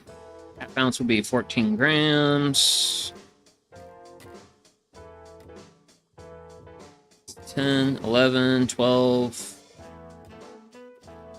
Oh, that's 16 grams. Here, a bit too many. Let's get a few more pellets back in the bag. That should be sufficient. Really close. We're at 13 grams. So let's do...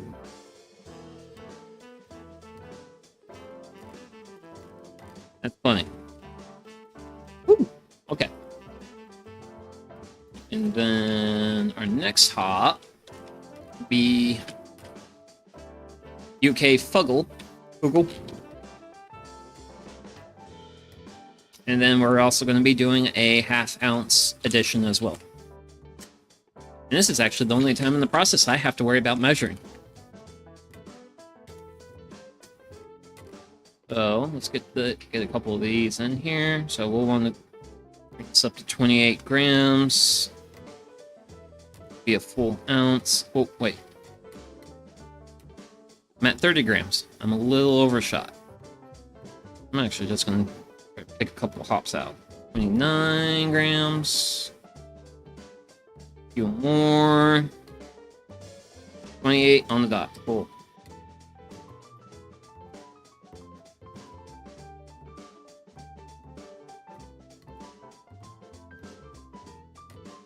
So I got this happening. I got my hops prepped. But I did forget to do a thing. And the thing I forgot to do is I like to take a bit of my strike water and I'll put it in this flask here.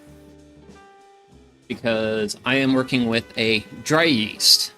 And I like to rehydrate my yeast before I get into the actual brewing thing. So right now is probably the one time in like the next like half hour I can kind of walk away from this for a brief bit.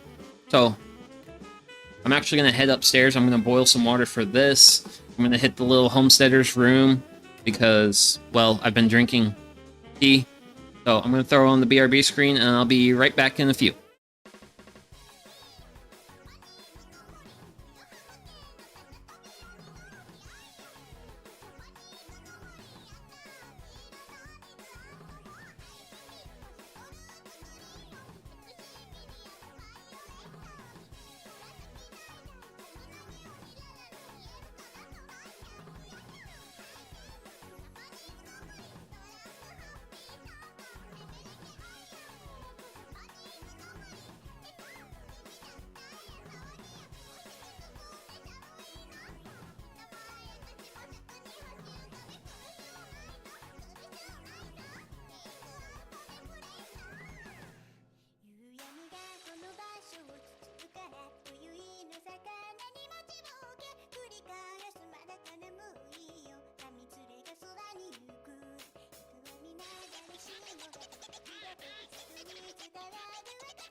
Okay, okay.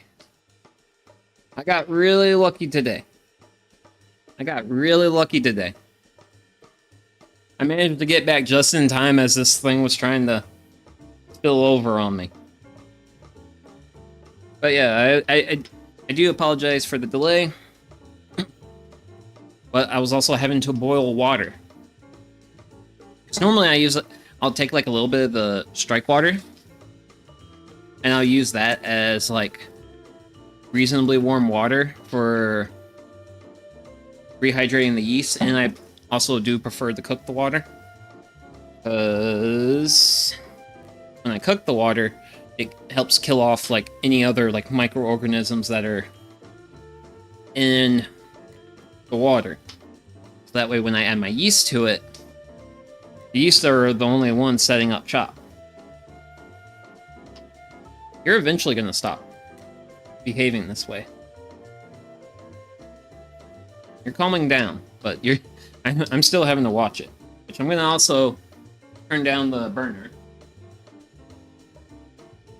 a little bit, because that usually helps.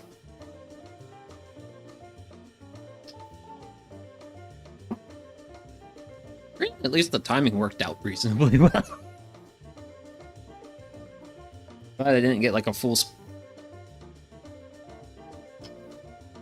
boil. I didn't end up with a full boil over. So far, so good. Behaving. Thinking about misbehaving.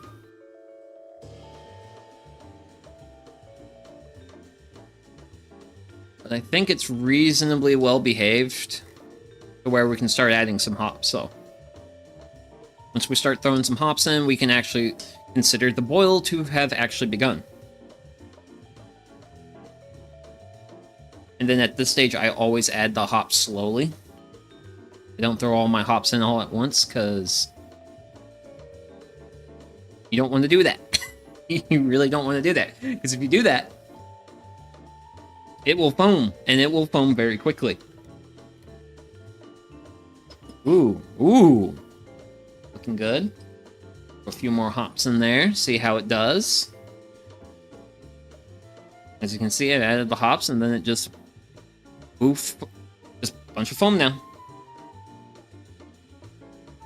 Be giving this a nice thorough stir. Just keep that foam down.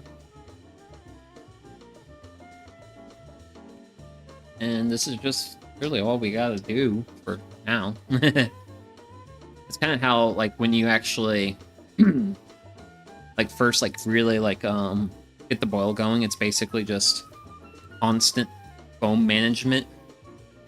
What it is. So, there we go. So, that is the hops added.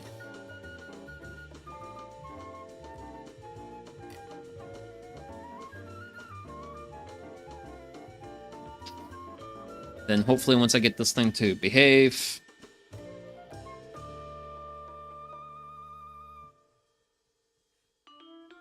reasonable extent, I can actually start to relax a little bit.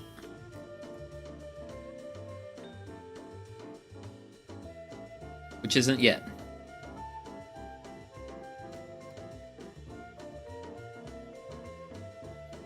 But it seems like the boil's pretty self-sustaining right now. And the tea's done.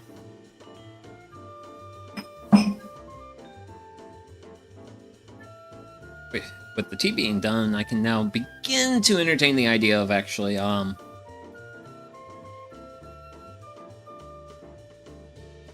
cracking open a beer. But I'm gonna kind of watch this a little bit longer. Kind of keep an eye on it. I want to make sure it doesn't act up on me. It might want to act up on me. And I don't appreciate that. But yeah, I typically try to use a little bit of my strike water for my yeast. For my yeast hydrating. But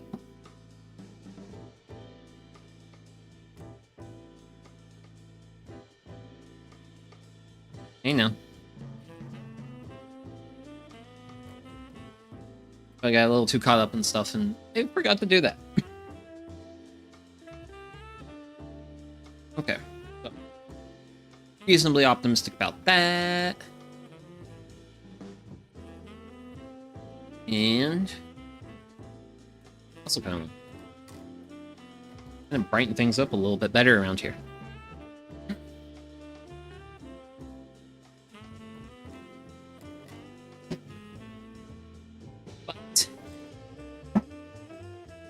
But we can actually do beer now. If you behave, please behave. So this is a bottle of my Kolsch. This is the most recent thing I brewed. I think I want to say this is what I brewed last time on stream. So, for a Kolsch, proper glassware is something tall, something cylindrical, which for me, coincidentally, also means I can use Toho glassware for it. And we can use the Marisa and Alice glass. And I also like it because there's actually a bit of a clear part here that's gonna help show off the beer a little bit. And also, if you're like having a beer, you gotta bust out the Toho glassware. Granted, I don't think we'll do this. I don't think I'll use this glass for beer 2. But I will use it for beer 1 because it's technically speaking the appropriate glassware for it.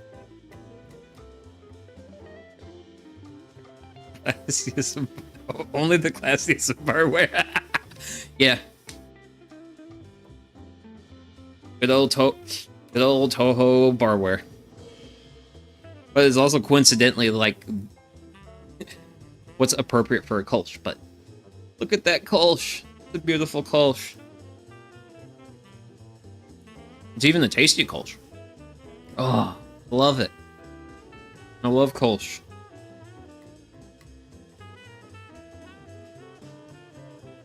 I love Kolsch. I love Oktoberfest. Hefeweizens are great. Ale ales are great. Like, just give me like nice light beer styles. Marisa stole the precious beer. Yes.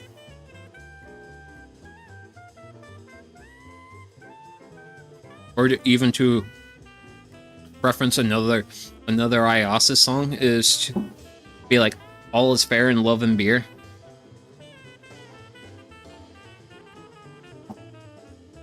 We're gonna actually have a friend who's obsessed with the song All's Fair in Love and Ai Mai.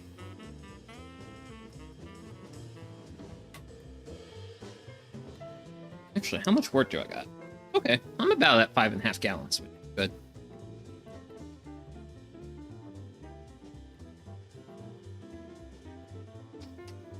Because I always like to have more than 5 gallons of wort. Because I usually lose about around a half gallon during the boil. Just to evaporation, which, I mean, as you can see, there's plenty of evaporation happening.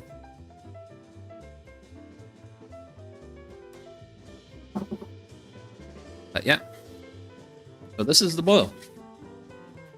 This is the part where we actually get bittering compounds from the hops into the beer. Because beer would actually be it would be an exceedingly sweet beverage if it wasn't for hops. But thankfully we have hops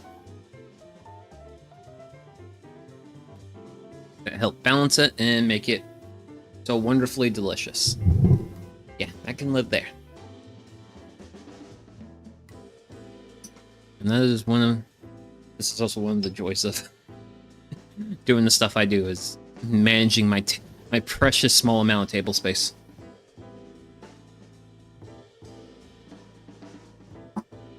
And we're 2 hours in, but we've already got the boil.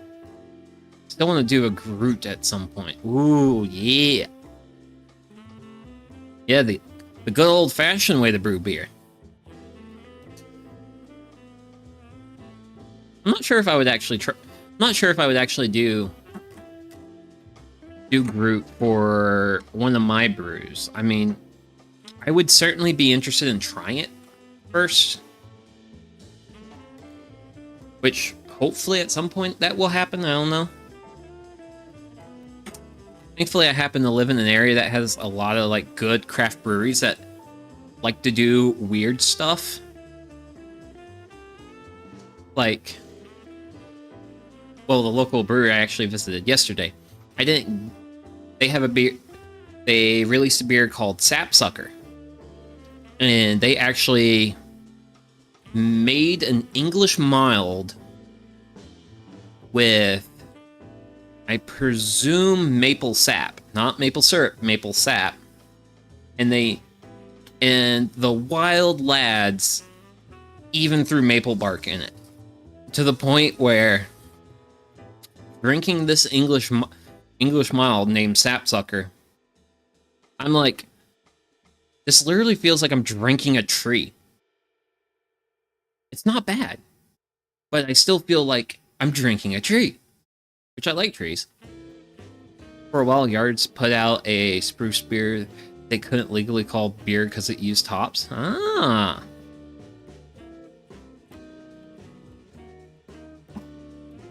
Yeah, I mean, flavoring beer with spruce tips is definitely a very common practice.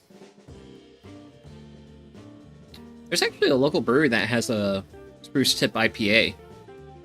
That's actually like their main flagship IPA is a spruce tip IPA. So that's actually a very common ingredient. Granted, I know like the original, well, Groot was literally just a concoction of herbs thrown together to bitter and flavored beer. Wasn't necessarily limited to spruce, or because I know like wormwood was used. It's actually been a while since I've like really read my beer brewing books, because basically where I'm at with home brewing is, if I do these things and I make sure I monitor like the mash temperature, I make sure I manage the kettle well, if I just execute these steps in the right order and I don't really mess anything up, I end up with good beer. Ooh, I have a bunch of recipes saved. Nice. I don't even think I've even encountered any recipes for Groot. Yeah. Really, I'm sure they're out there. I mean, that's one of the best things about hitting up your local homebrewing forum. It's, granted, like old forums especially. I think that's actually where this Oktoberfest recipe comes from. I think I actually pulled this off of a forum, and it's been a good recipe. And how long have I been brewing this? I'm pretty sure I've been brewing it at least since 2018. Probably since 2018. Yep. So I have been brewing it since 2018. Let's see, did I? Yeah, I've actually been brewing this since August of 2017. But granted, brewing an Oktoberfest in August is really cutting it close. That's really cutting it close, because that was like late August too. That's definitely not a good time to be brewing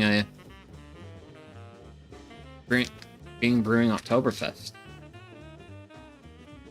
Yeah, because with a 2-week fermenter time and then 2 weeks in the bottles, it's like you're pretty much through September almost. I'm planning deer corn for the lower field this year, but I might try barley next year. Ooh. That could be fun. I'm not much of a... I've entertained the idea of of malting my own grain, but there's enough work that goes into this process. I'm not sure if I want to add to it. Even if I could, like, do something fun with it.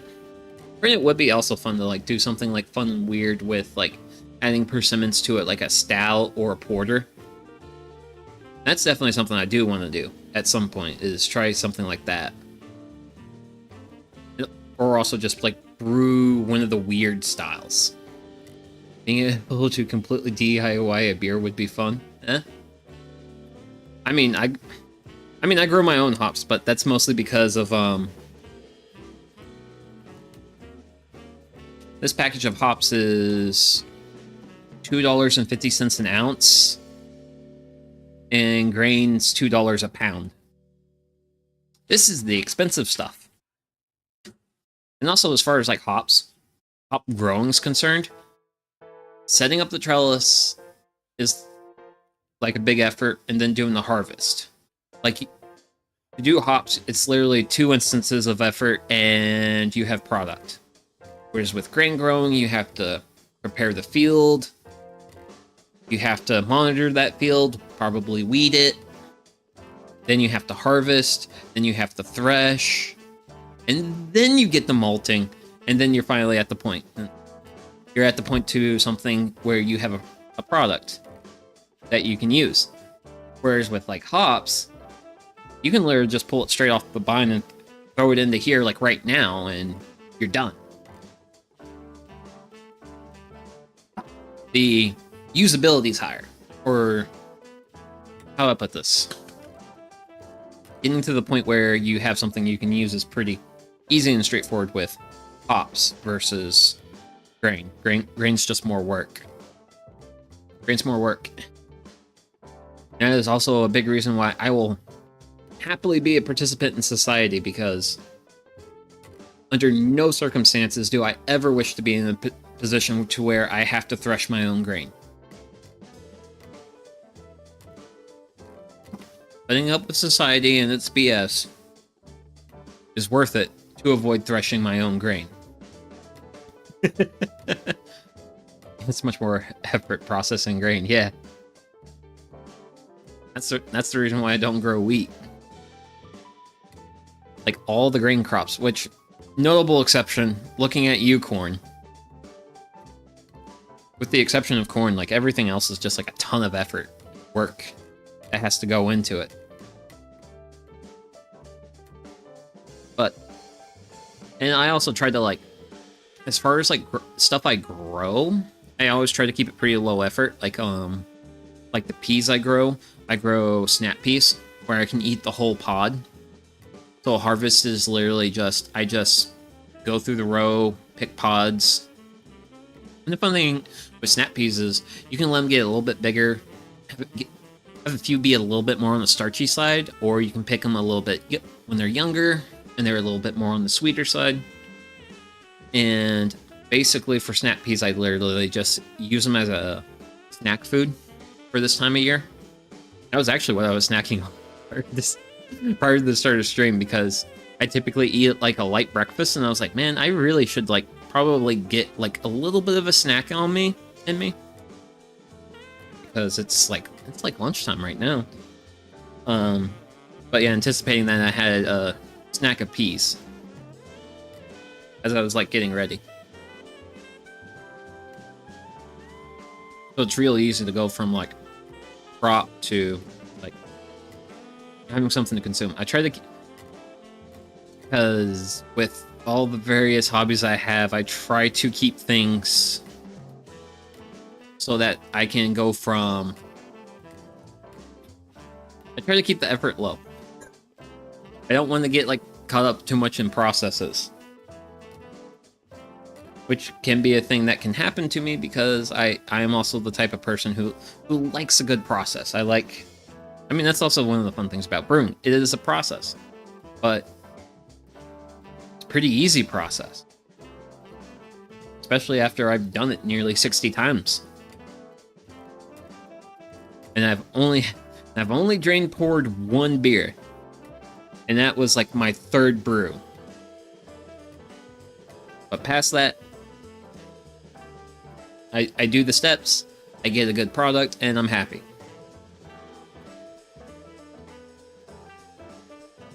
Because culture is definitely liquid happiness. So I'm thinking in regards to the mash tun, we're pretty much drained out, so we'll go ahead and shut that off. Give me a moment.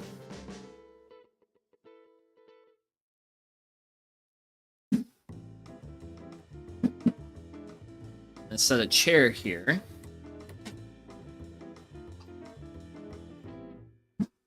Woo. Where's my bucket?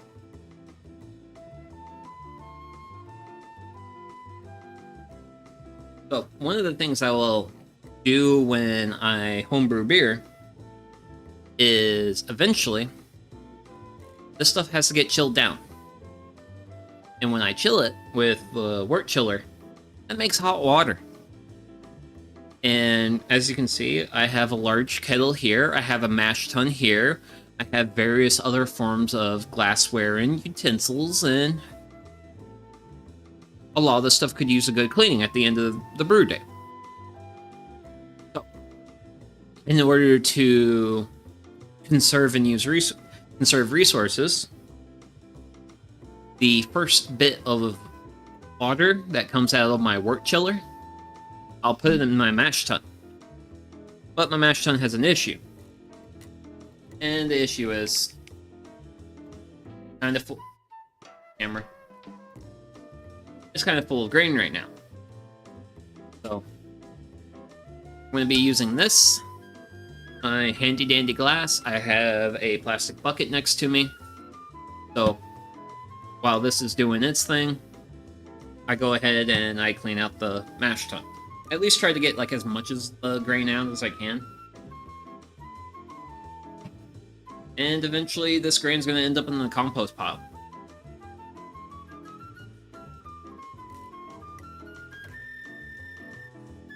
Because this allows me to use my malt in two ways. Well, it allows me to utilize it in a way where I get nourishment twice out of it. I get nourishment in terms of beer, and then I get nourishment in terms of compost, which nourishes plants, which then nourish me.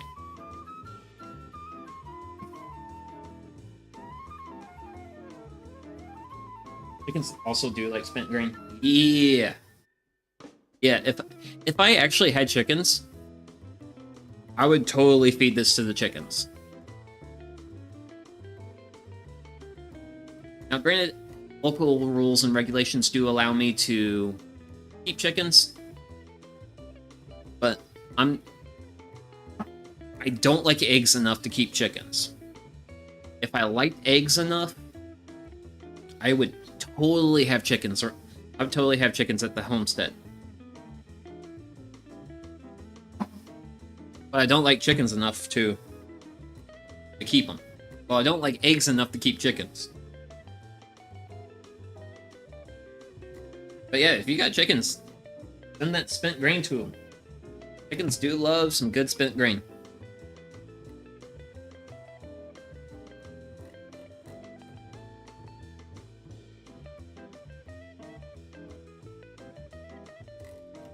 And chickens are also really good just recyclers, too.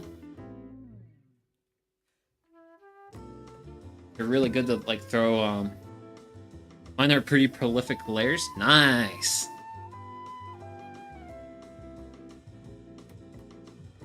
I'm just not a super big egg guy. I've started pickling eggs. Huh. Okay. I've never really been into great bar snack. Okay. I haven't gotten super into. Still very much in my like early stages of like preserving stuff. Well, in fact, you can feed them chicken bones. Yeah. Chickens can definitely eat a lot of things.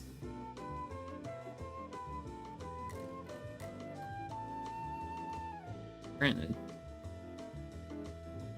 my bucket is starting to fill up, and yeah, I could actually use that.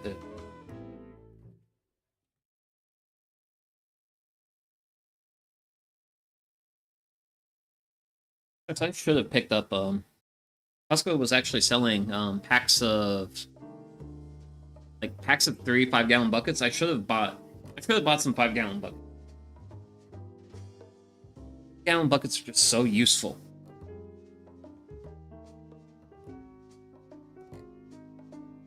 Starting to hit the limit.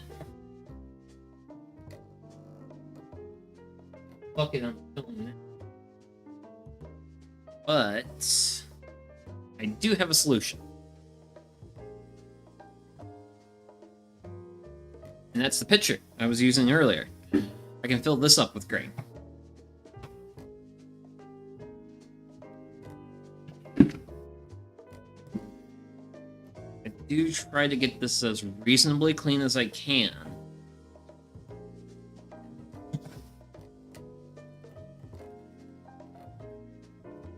Because I'm going to put a whole bunch of water in here.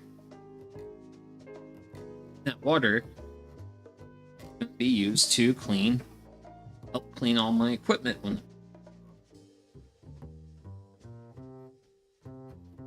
The funnest thing about brewing. Having a huge mess that you have to clean up.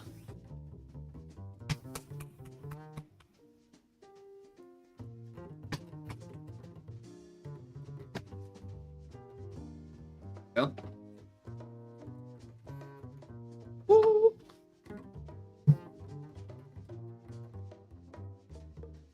Starting to hit the limit of storage of my pitcher.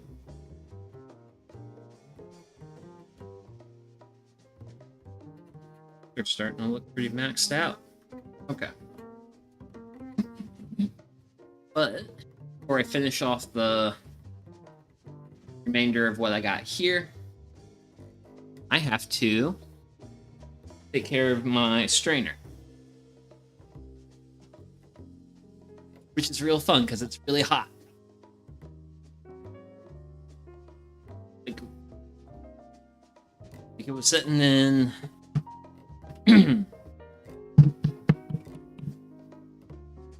100 some odd degree water and basically about as that warm.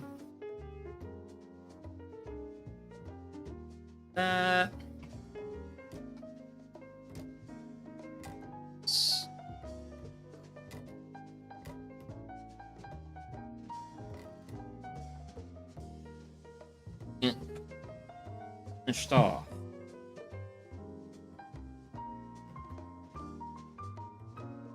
Almost done. Because I'm running out of room. Containers.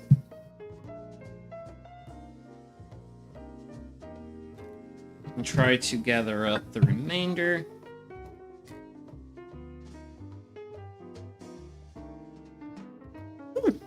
Okay.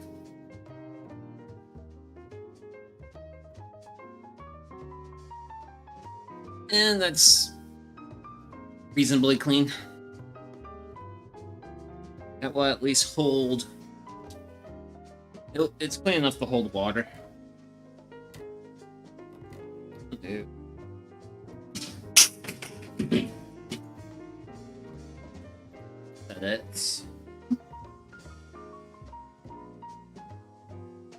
That's the magic spot. Bring it in. Actually, be centered on brew kettle. We can be centered on brew kettle.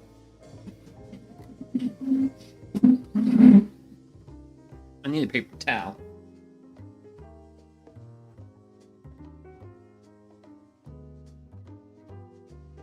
Yep, there's sugar in that word, all right. There certainly is. Oh, yikes, that's heavy. You can just set that there. Let chat stare at. Not sure how I feel about that. But I can get that rinsed off once we start chilling this, but we've got time. We have time before that. I don't even think we're like a half hour into the boil, so.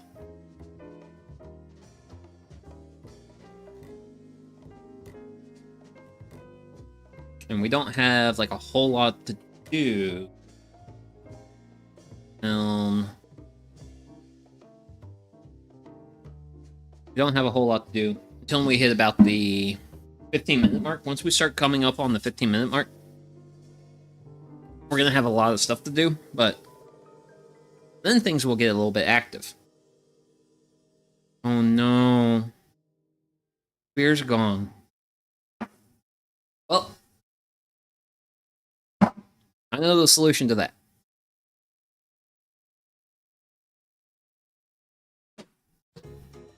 That's another.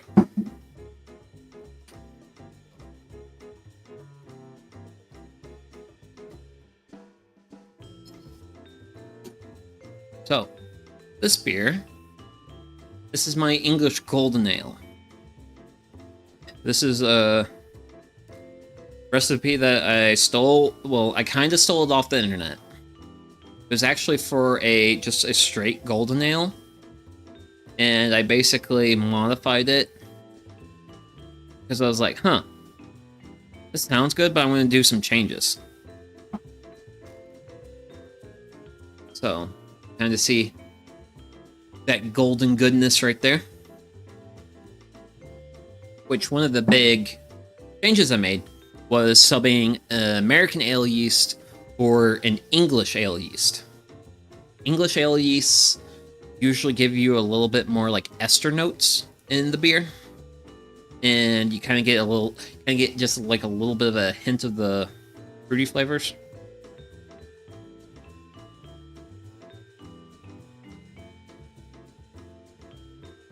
Actually, you know what?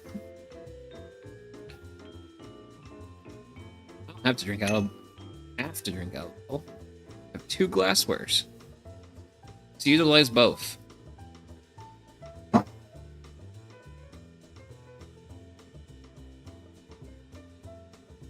But since this one has basically the dredges, it's definitely going to be a little bit more hazy versus this one. More of like the first pour off the top. It's a bit clearer, and to see through it a little bit better.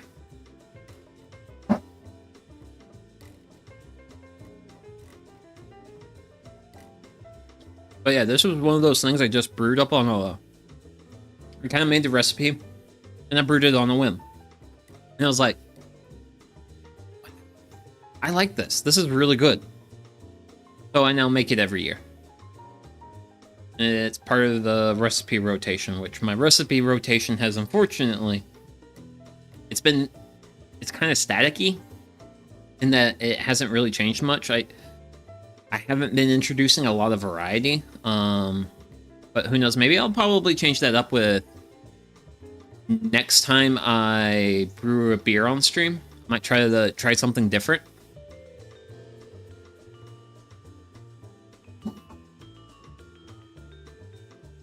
Cool, okay. That's certainly boiling nicely because we're sitting at right at like 5 gallons of wort.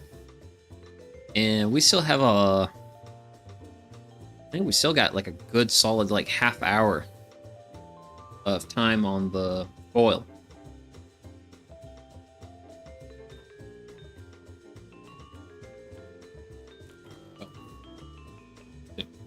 Oh yeah, should actually probably do that.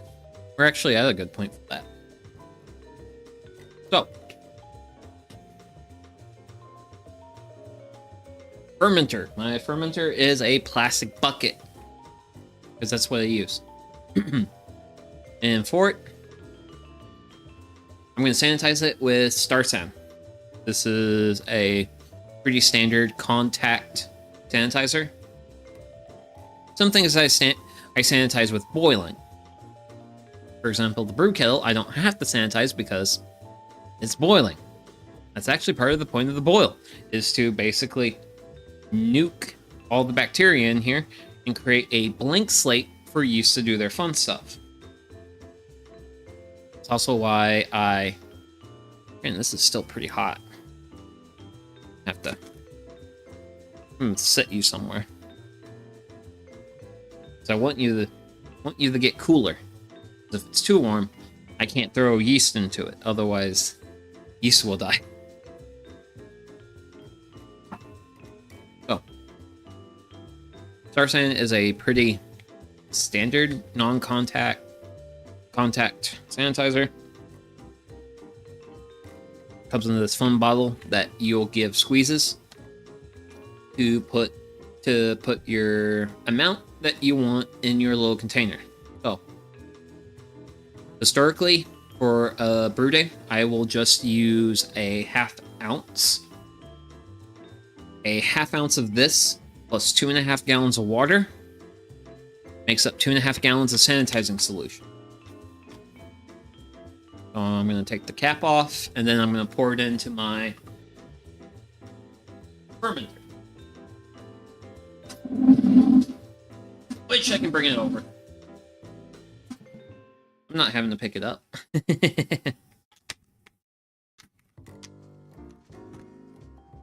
And you want to be very careful about this stuff. You don't want to be getting it on you. And with handy dandy stir stick, I'm just going to go ahead and be giving it a good stir. Star Sand, my favorite beverage. You do not want to be drinking Star Sand.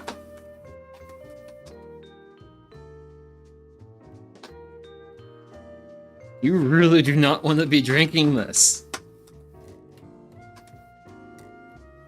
This is a sanitizing on-contact agent that I don't know. My camera has the resolution for it. Maybe not entirely, but 50% of this is phosphoric acid. And if you need to know anything about phosphoric acid, is that one of its primary industrial uses is etching metal. Don't consume this, kids. Don't consume Star Sand. Let the Star Sand consume the unwanted bacteria in your fermenter. That way when you put your beer into your fermenter, there's only beer and yeast in there. It's just an extra spicy shot. You even have the handy measuring thing in the bottle.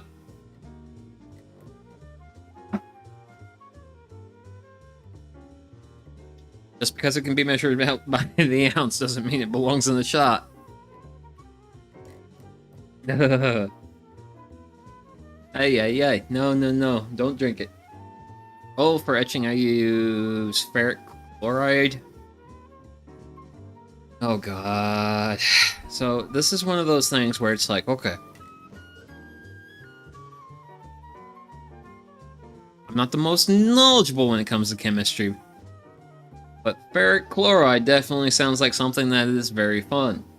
And by fun, I mean dangerous. Because chlorine loves to F up other molecules immensely.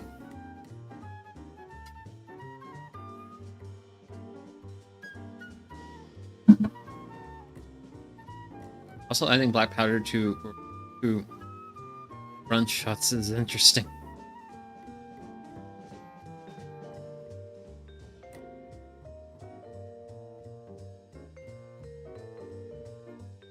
Personally, I think, like, the thing with black powder is I think black powder has way too much sulfur in it for... Yeah, with that amount of sulfur, I don't see how that could be, like, wood. And also, one of the other parts is just charcoal. I mean, charcoal can be a detoxifying agent, and charcoal is good at picking up toxins. Actually, why are you putting something that picks up toxins in something that's meant to be toxic? Oh, the saltpeter makes it Yeah, because of the salt.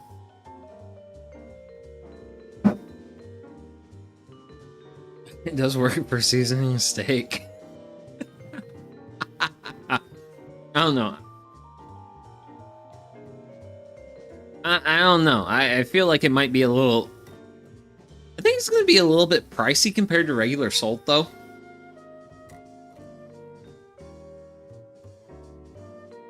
I wonder how the body would metabolize saltpeter.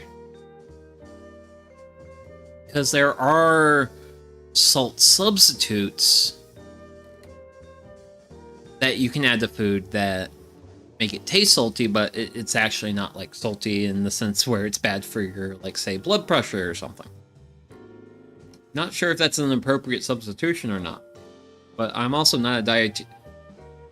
I'm also not a doctor or diet person. But yeah, the biggest reason I mix this up is I gotta get my wort chiller.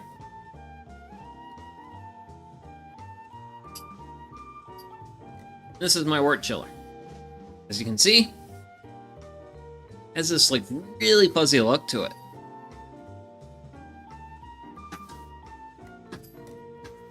We're gonna just dip it in the sanitizer just a little bit for a little while. And then you can already see it's starting to get a lot shinier. I always send my wort chiller into the sanitizer just to get a little bit of that patina that forms on the wort chiller.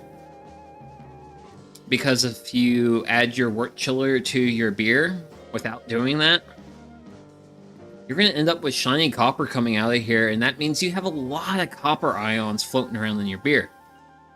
I'm sure some copper ions are good, but I'm sure there's also too many. So I just do this as like a little bit of an extra step before it actually gets into the beer. Helps take off a little bit of the stuff that could end up in the beer. Yeah, let's see. I'm trying to think of what time I'm at. I'm pretty sure I'm at 40 minutes of boil time. So if we're at 40 minutes of boil time, that means we've got 5 minutes before the 15 mark. Because the 15-minute mark is the exciting time. Because at 15 minutes, all the rest of the hops go in. I think the rest of this will be, we're going to be hitting it with excess and all this good stuff.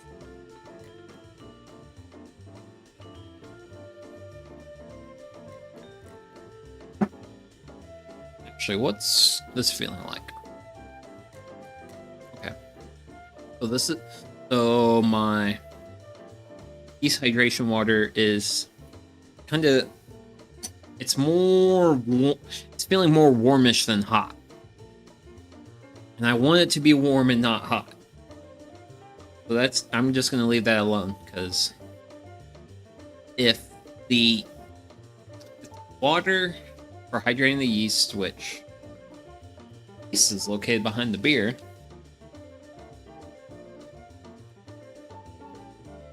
if it's warmer than I think 105, it would basically kill the yeast. You don't want.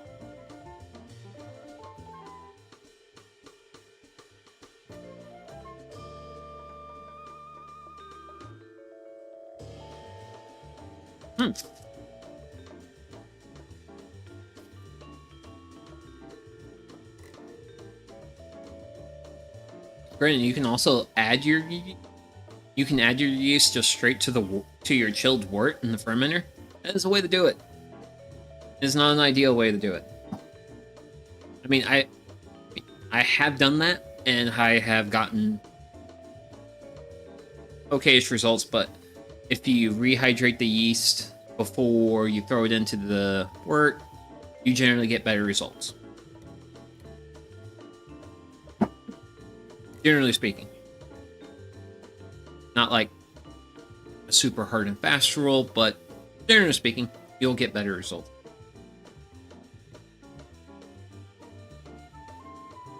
Because basically what you do when you hydrate your yeast is you're basically giving your yeast a morning routine. Same with mead. Ah, okay. Granted, with one of the things with like mead and like wine is you definitely want to. They can definitely be like very sugar rich. Well, they are sugar rich, and when you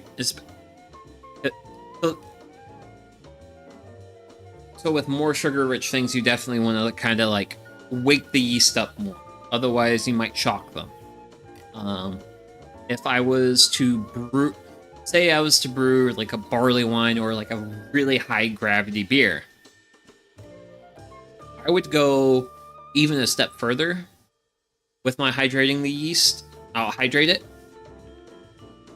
and I'll probably use some, because you can actually buy wort in a dry powder form. Now throw a little bit of wort into the water, then add the yeast to it. And what that little bit of wort does is kind of help feed the yeast a little bit. It gives them a bit of a snack. Whereas I just need to give them a drink of water. Give them a nice drink of water, and then they can kind of like wake up a little bit, and then they can actually like tackle fermenting the beer. Because this is an Oktoberfest. Like, this is not a high gravity. This is not a high gravity beer.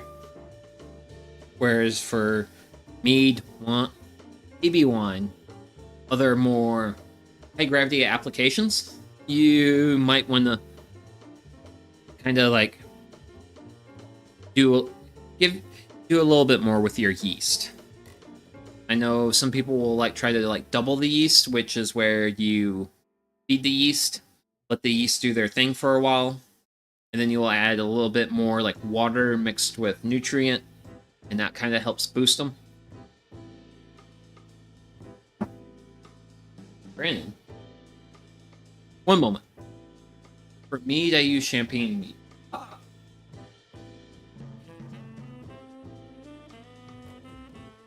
So this fun little bag is my. These are all my adjuncts I bought for when I first did blackberry wine. Yep. And one of the ingredients is actually yeast energizer, is what it's called. It's a nutrient booster. And what this is for is, especially with like a fruit wine, you want to give like the yeast some. You want to give the yeast some goodies. You want to. Basically, this is veg for yeast and helps nourish them. And this will help the yeast multiply and do their thing. Thankfully, with beer brewing, though, you actually get plenty of yeast nutrient from the barley that you don't have to worry about adding adjuncts like this. Whereas with like certain types of fruit wines and I suppose mead, you definitely want to add a few things. Granted, I am by no means an expert on mead.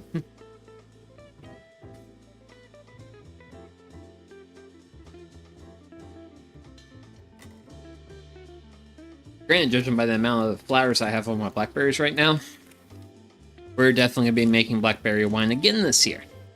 I'm not entirely sure if I'll do that as a stream or not. I might do it as a stream if I plan to like juice the berries before I like throw them into the fermenter and stuff. Because then I'm going to be like juicing like 20 plus some odd pounds of blackberries.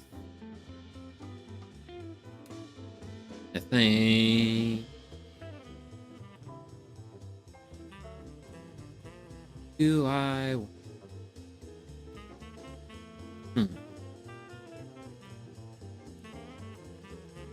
It should just make life easy for me and be like, okay, 2 more minutes. We'll be like 15 minutes to done. But I do see my Getting a lot of boil off. I mean, you can kind of see it a little bit with where the line used to be to here. So I'm gonna throw some extra water at this, just so it doesn't end up like being like concentrated. And also get a little bit more beer out of it. For this,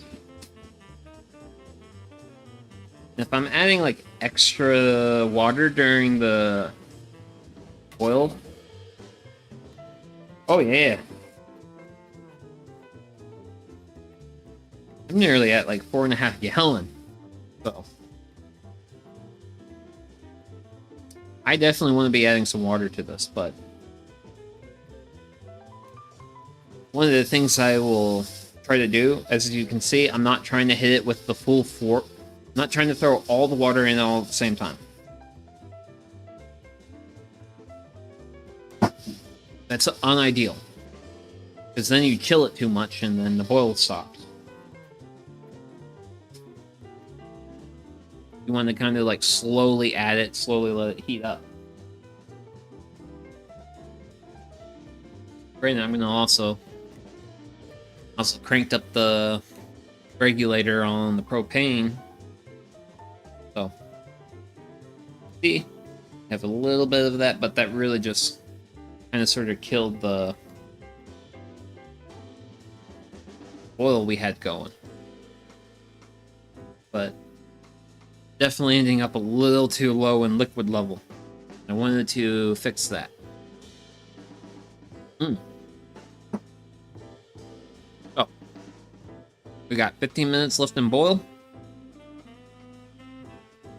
Let's go ahead and add the remainder of our hops. That's one package, 2 packages, and well, I actually have to open up the third. But as you can see, it's starting to recover pretty quickly.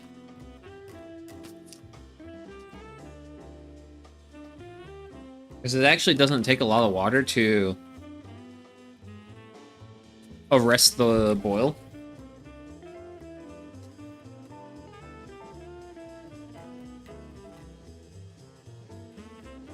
But we are recovering. Splash wort chiller a little bit more. And I will introduce the wort chiller to the brew kettle. And my outbound hose, I want to make sure that ends up firmly in the mash tun.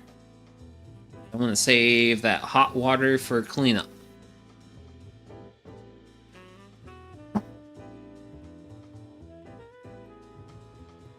And as you can see, boil's already resumed.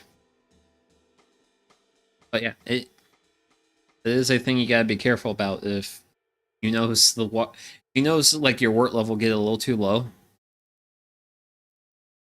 you definitely want to be adding a little bit, not a lot of it.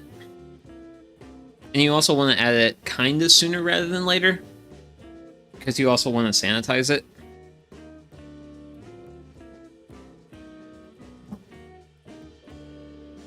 Which, now, we're back up to full boil. Which I also do kind of want to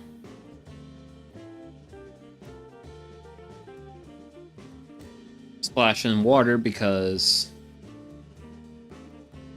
I am currently at sub 5 gallons, and I don't like adding water once I get past what's called the hot part of the process.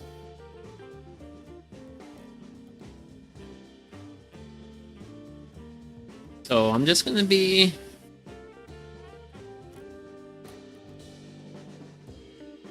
slowly adding water, but I'm getting really close back to up the 5 gallons though.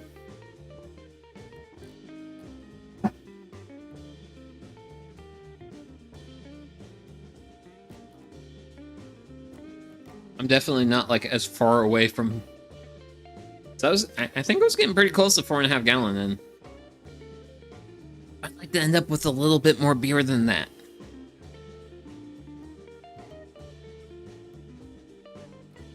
I'd like to have a little bit more beer than that. Because I like beer, and I want to have an okayish amount, not a lowish amount.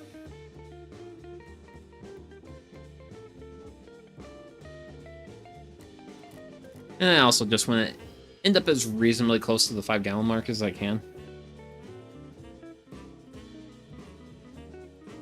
Granted, yeah.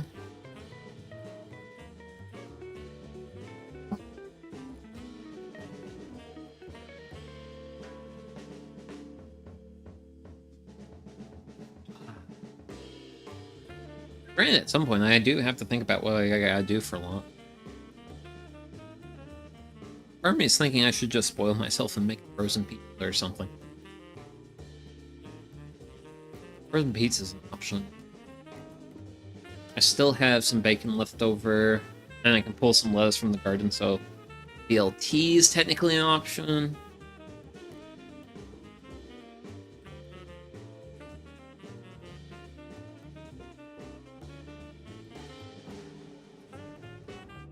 But I am going to continue I want to maintain around this level of boil, but also kind of add a little bit more liquid.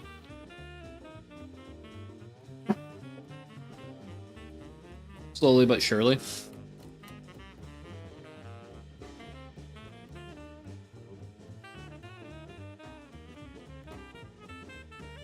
Granted, the good thing about adding water kind of sort of in the way I'm doing is it's allowing me to spray my hops back into the boil. So that way they can flavor the beer.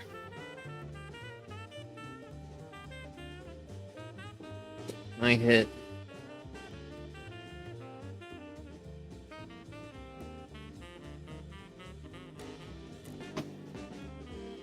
also just gonna be taking it easy. Right now, the wort line is right at 5 gallon. I'm right at 5 gallon.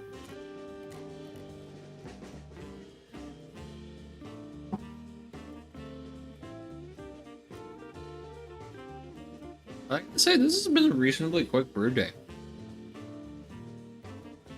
Here's actually. This is also one of the fun things about streaming. This is I can look back to last time I did this and see how much time I spent. The last time was really close to the 4-hour mark. So, will I finish this up in 4 hours? Or sooner? I don't know. I know the 3-hour mark of the stream is going to be like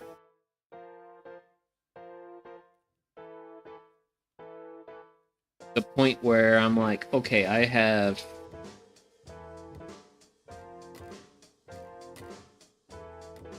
done what I've needed done as far as boil. Ooh. Granted, I do kind of like using toast to manage the boil. Using this hose to manage the boil is kind of nice.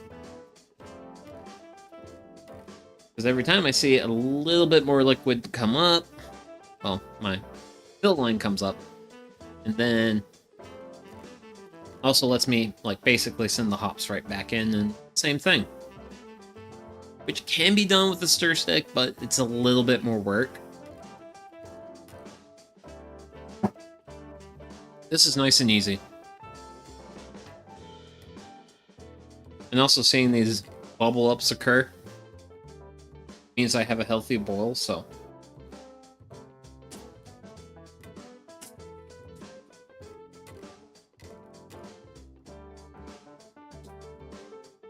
And a healthy boil is a good thing.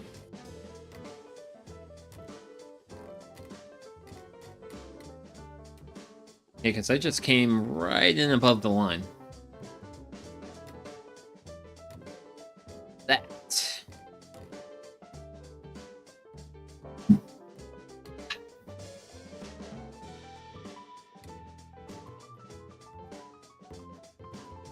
And yes, most important thing to do when drinking beer is also drink water. You gotta have some water with your beer, otherwise that's how you have a bad time. You gotta hydrate.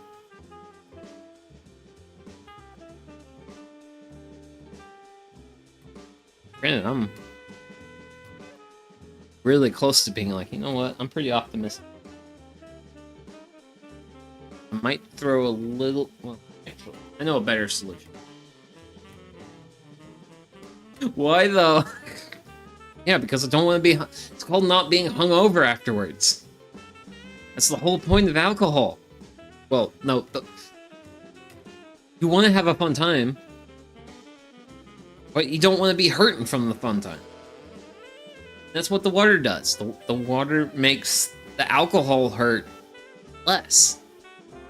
Because if I can have my beer and not have my hangover, I am taking that.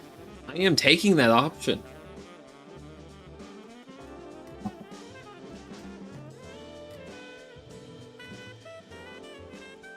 That and I'm old enough to the point, as an individual, I should probably be taking good care of myself. And I am going to do that.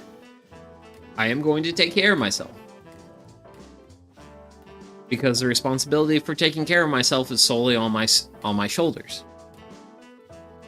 Because I live alone.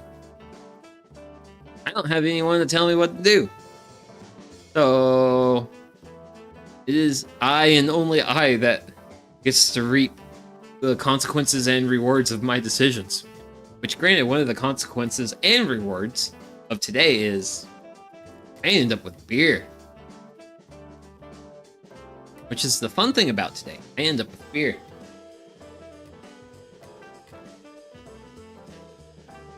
Definitely one of the more motivating factors for pursuing the type of stuff I do.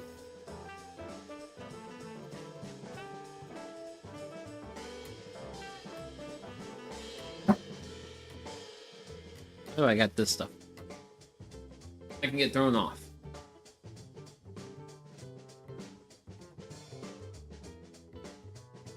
But yeah, we've got like 4 minutes left in the boil, so yeah, we're just gonna let this do its thing, and we're gonna be like really. Then we get to chill wort. Then we get to chill wort, which is like mashing is the most boring part. Recirculating the wort's like the most effort. And then there is chilling the wort. The chilling the wort is part boring and also something you want to have happen like as quickly as possible. But yeah, I am good. Thank you for asking. I gotta say, I'm doing pretty good. Like, actually, well, and you guys can kind of sort of see it. But yeah, I bought a new camping chair from Costco. It's, if you see like the little cross thing in the area there, yeah, that was on sale at Costco this weekend. And I bought it because my current camping chair, when I do campfire cooking streams, one of the grommets is broken and it stabs me in the thigh, and this thing doesn't stab me. So I like it. Imagine every time I come by it's beer. Well, for various reasons, beer's mostly the morning activity of sorts. Another reason why I'm streaming right now, well, like specifically like today, is I have the day off work. And I want to brew a beer. I have ingredients. And I'm going to be doing my other streams more in the evening where I'm from. So, yeah, it's just how it is. I've also I've noticed generally I've also been like seeing a little bit more attendance on the evening streams, so I've kind of favored those. But I also know that there are some people who can only Damn, congrats. I mean, that's one of the nice things about me dying in my internship. Oh no, not an internship.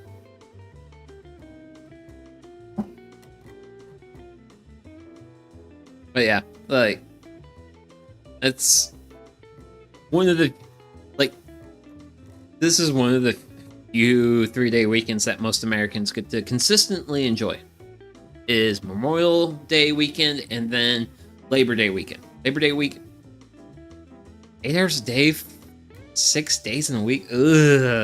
Ugh. In some ways, I don't like this place is exploiting me. Yeah, that's how the work be. That is certainly how the work be. Like, we don't get too... I mean, Americans don't get as many, like, holidays and time off as, like, the Europeans. That's horrible. Yeah. Imagine having a job. Yeah. Well, yes, I have a job. I need to have a job in order to buy things. I work on Sunday. Ugh. No, Sunday should be like the rest day. It shouldn't be a work day. It's not how the world should work. But yes, I have a job. And I have a job because reasons. And I will show you guys one of those reasons.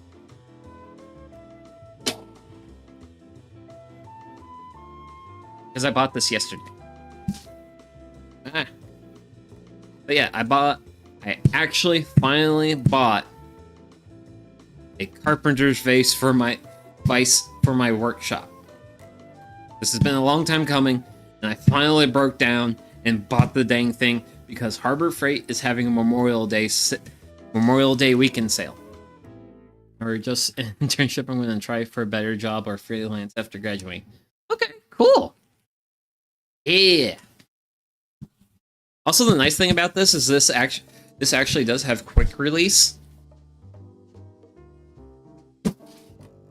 So that might be my afternoon project, is like actually installing it on this thing. Because it's gonna go probably round about here-ish. Right around where this stuff. Ooh, you got a new electric planer? Nice. Yeah, I've got the Makita one. And I actually used... What's the build? What was the build? I used it recently for a build. What was the most recent thing I made? Yes, that's what it was. That's what it was. The Japanese sawhorse. Yeah, the stringer that runs between the legs. New 19. Hey. Hey. Mine's reconditioned. My electric planer... Well, actually, wait. I'm assuming...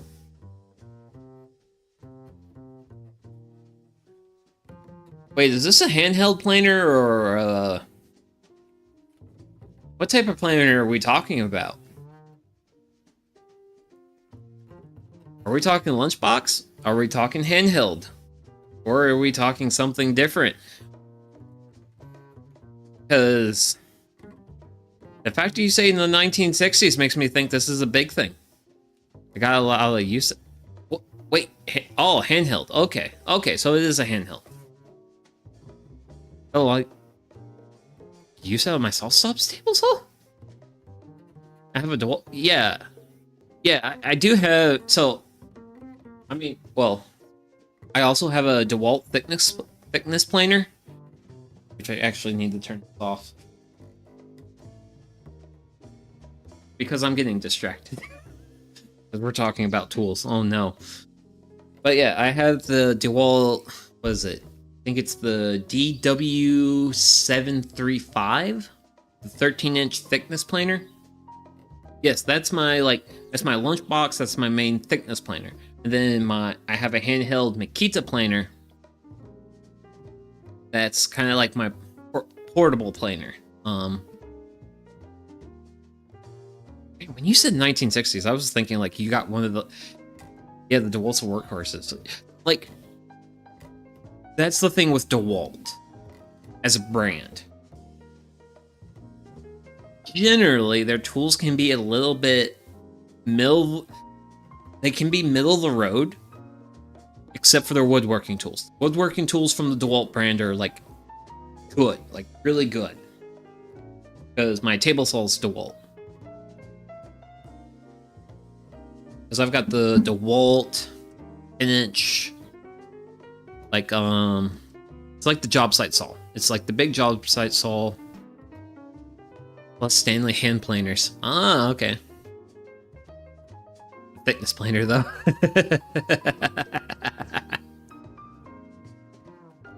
The thickness planer though. Okay. Yeah, I actually have a Stanley. Give me a moment.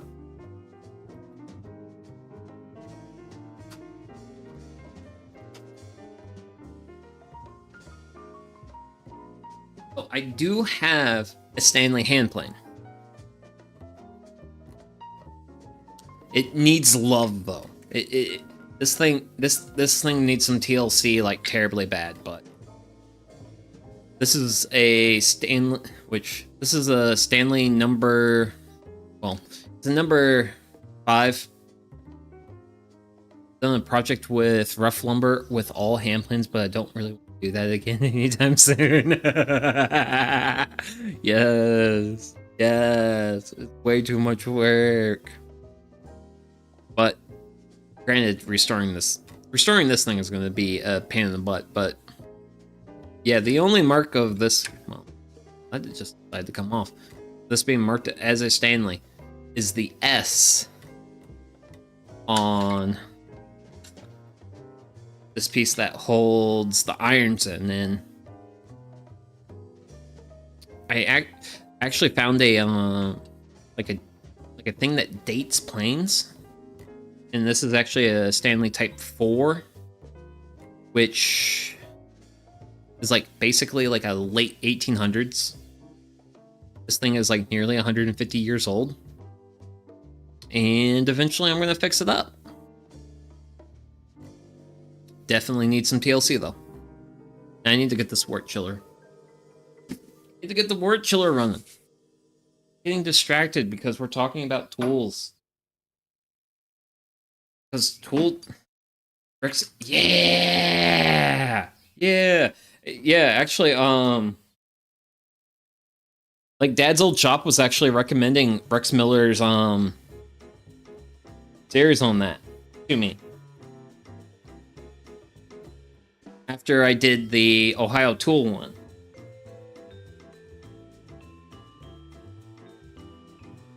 Which, these are the irons from the Ohio Tool plane, but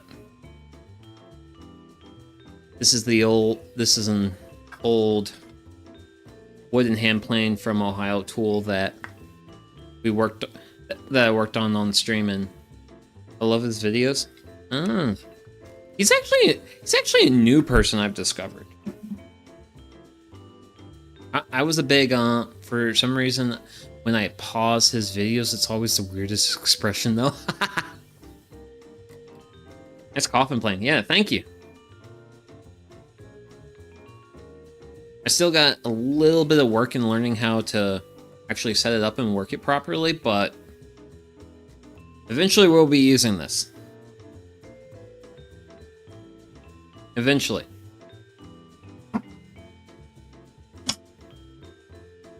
Oh no! There's no beer.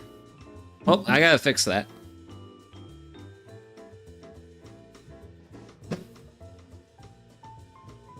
Then, let's see.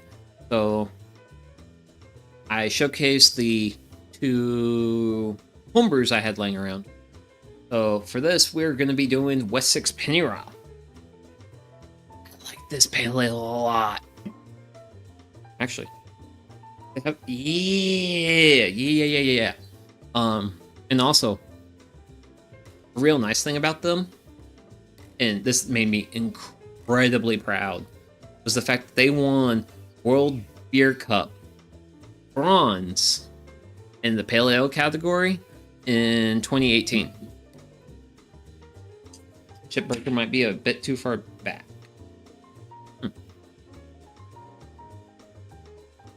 I mean, yeah, that might be true. That's reasonably fair. Granted, like, I am, like, exceedingly new to hand planes as far as, like, a tool to use, and like a lot of the hand tools, there's definitely a learning curve there. So eventually I'm gonna, like, get there. It'll be a little while, but I'll get there. But yeah, I was really happy that a local brewery actually won in the Pale Ale category, because I love this Pale Ale before they won. Like, this is one of my favorite beers of all time. And seeing them take bronze at the World Beer Cup in Pale Ale, there were over 180 entries, and this ranked third. I'm super proud of them, and this is just a really good beer. We are now chilling our wort and getting it close to a position to where we can actually call this beer. And this is kind of like this 60s skill hand planer. It's skill. It has a built-in a built-in sharpener. Neat. Very neat. Yeah. Some people like to say things about skill. The thing is, when it comes to skill, I will say, like, Skill's probably my favorite budget brand. Because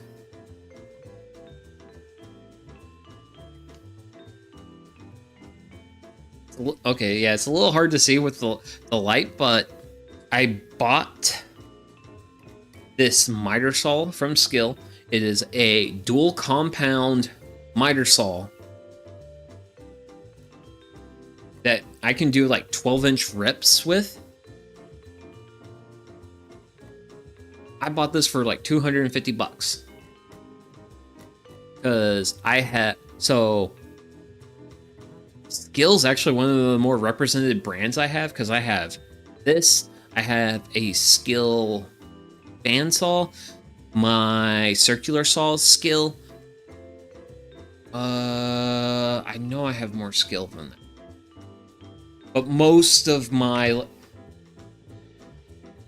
I have a lot of skill tools in the shop. Oh yeah, I got a benchtop sander that's Skill. I have the exact same model. Yeah! It is great. It's great. Like, for a hobbyist, it's like nearly perfect. It's nearly perfect.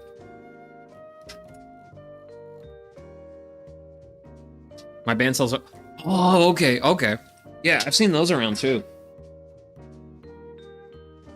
Because it's probably like the... It's like the benchtop... I'm pretty sure it's the benchtop Rikon. What is it? Is it like a... I'd imagine it's a 10-inch? Oh.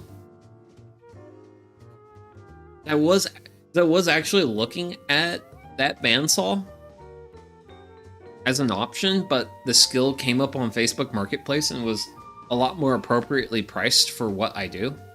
My metal lathe is a South Bend. So I don't have any lathes.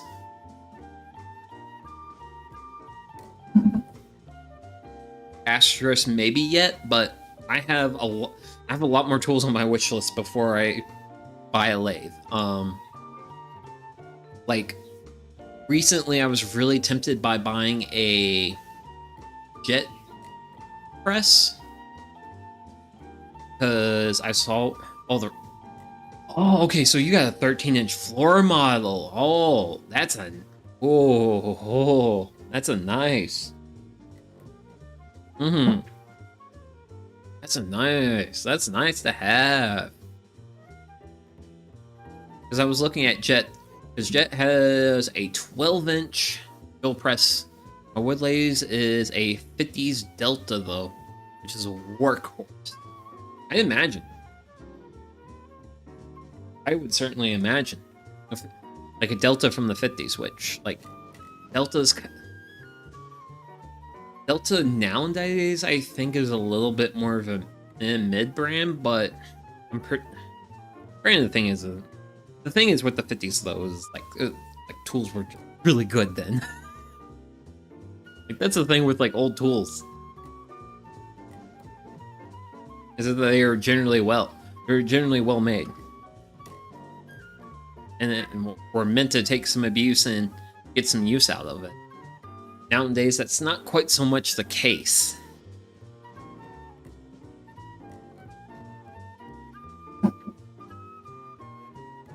Oh, bought it from a cabinet maker who's retiring.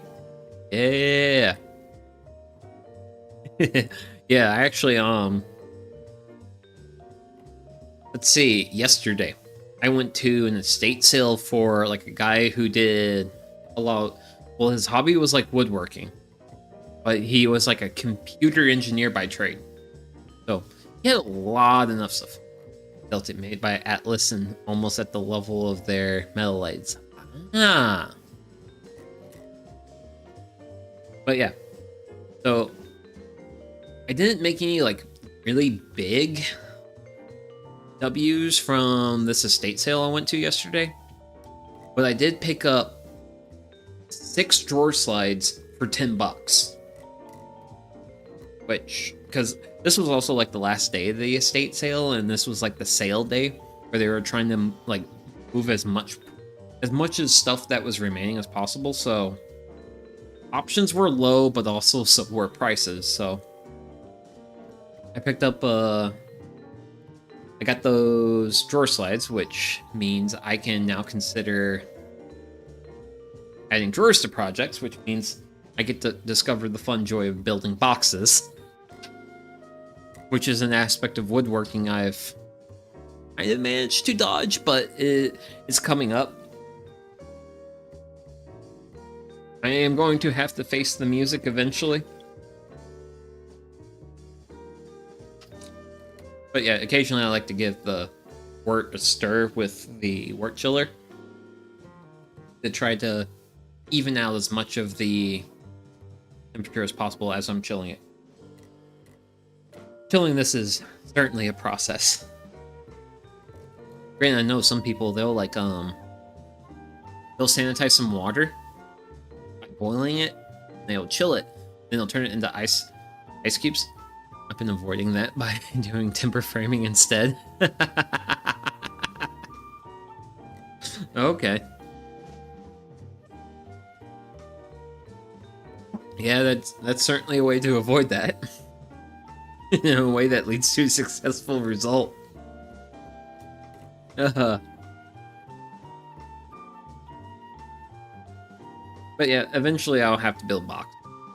I know it's coming up, but it's a road I need to eventually cross.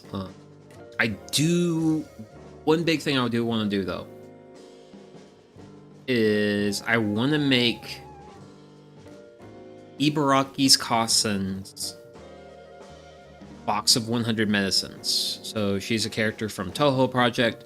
She's actually one of the characters who has basically her own manga where she's like the main character. But I want to try making that on stream at some point. And I actually already have some like pretty alright beech wood for that.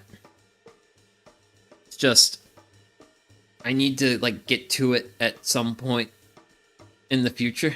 Also need to finish the 2 workbenches I started. Yeah, that's been another thing, is like finishing the project you got going on. That was actually a big reason why I tried to... Yeah, Wild and Horned Hermit. I actually have a couple of mangas in Japanese laying around. But yeah, definitely one of my more favorite like Toho mangas. Just because, and also I just really like her as a character because her life's just like living out in the like wilderness and then being like, okay, I'm kind of bored. Let's see what sort of stupid shit Reimu's getting into right now, and then head down to the shrine. Like, that's the best life in Toho project. Welcome in, welcome in. What you cooking? So we're making Oktoberfest beer. So right now, where we're at in the process is we are in the part of chilling the beer.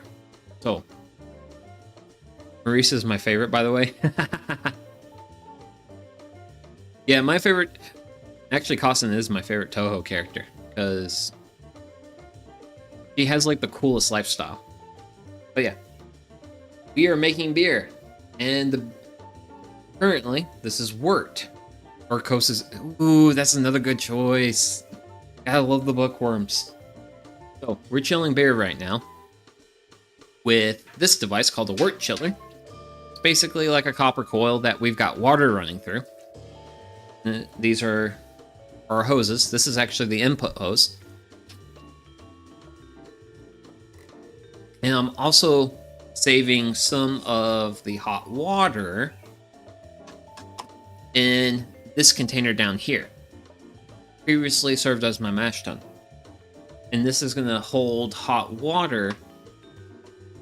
Basically what we're doing is we're trying to take this from a boiling liquid, get it down to a boiling liquid, and also a liquid at a temperature where we can eventually add yeast. Granted, the yeast is also going to go in. This is strike water that I prepared. It has a silver cap on. Well, it actually has it's aluminum foil. I'm trying to keep it sealed because I only want yeast in there. But yeah, we're actually like towards the how long to make a beer. So if you kind of look at the length of this stream so far, you're roughly looking at what's called the brew day portion with an all grain batch. So all grain is where we're working with grains. Well, grains malt. So with a good propane burner, today's probably going to be like a 4-hour day. Generally speaking. Generally speaking, you can do this in 4 hours. Not too hard to do it in 4 hours. If you were... when I actually originally started brewing, I was actually boiling my wort and doing all my water heating on an electric stovetop. Those brew days went closer to 5 hours. Because you don't get a lot of heat, nor do you get a lot of heat quickly with an electric stovetop. Propane burner, though, on the other hand, you get a lot more heat a lot more quickly. Works out a little bit better, helps move the process along. But this is just brew day. This is making wort, introducing yeast to the wort into a fermenter, which is this bucket down below me that I have a sanitizing solution in. I have the sanitizing solution in it because this is the thing I don't want any bacteria in. So after we get the wort into the fermenter, we add yeast to it, then it officially becomes beer.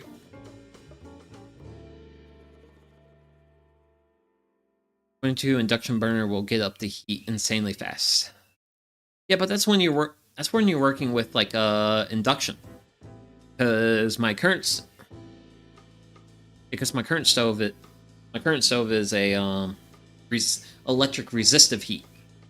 It doesn't directly heat it heats an element, which heats the top, which then heats the kettle, which then heats the beer. It's much slower and responsive. It's not as responsive. But this is brew day.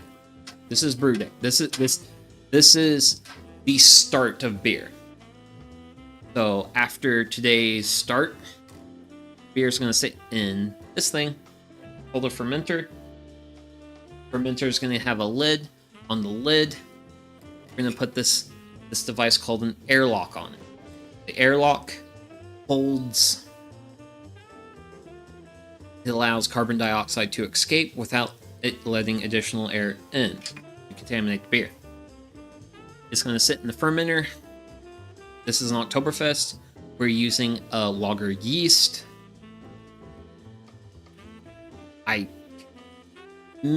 Straight minimal amount of time would be 2 weeks. I'm probably going to let this ferment for 3 to 4 weeks, after which it's going to go into glass bottles, similar to what I have here. And then it's going to sit in those bottles for, in my experience, beer tastes best after sitting in the bottles for 3 weeks. And then it's good for a good amount of time, probably like 2 months past that. And then you do kind of end up getting some flavor. Flavor will degrade over a period of time.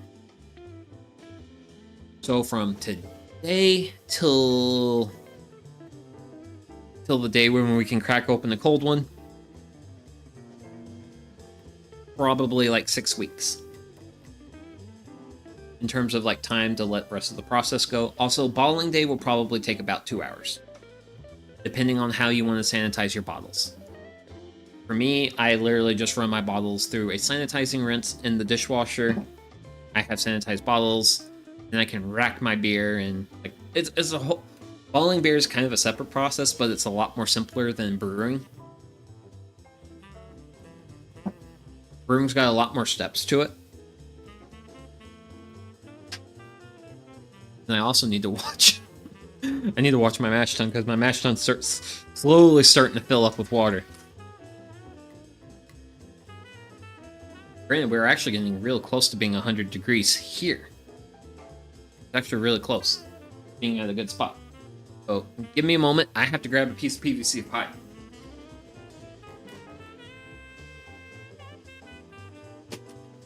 Oh.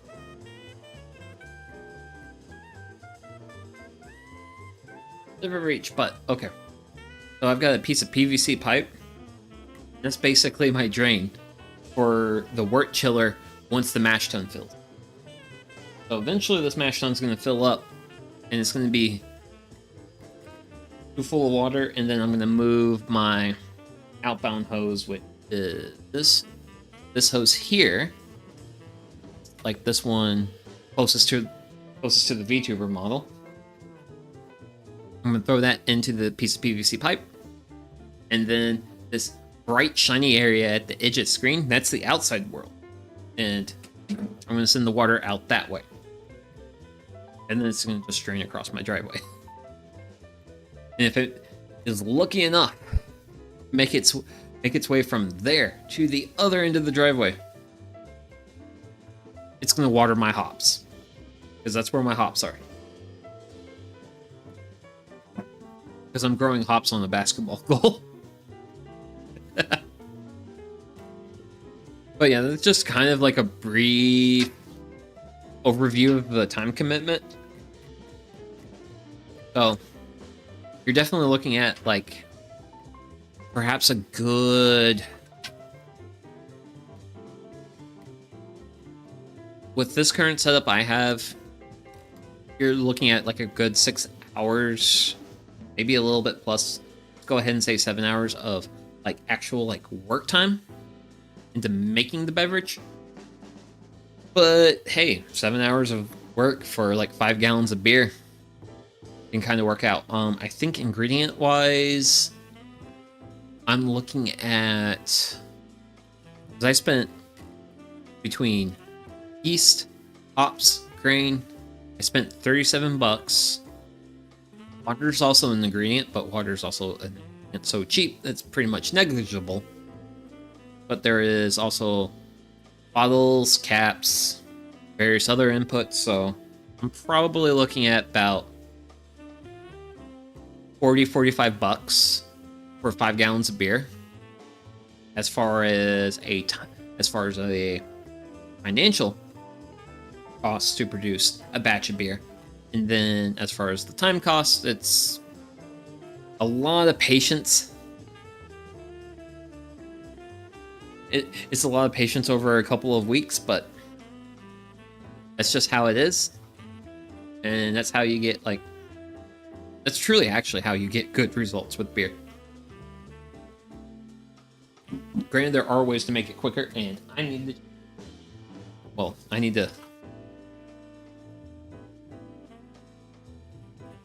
move that drain hose for the wort chiller because I don't want a big mess of water on my floor. It's not a big deal because, as you can see, it's like a really unadored concrete floor. No big deal. But I don't want to make it any more of a mess than I already do make it. Granted, we're actually right at 100 degrees.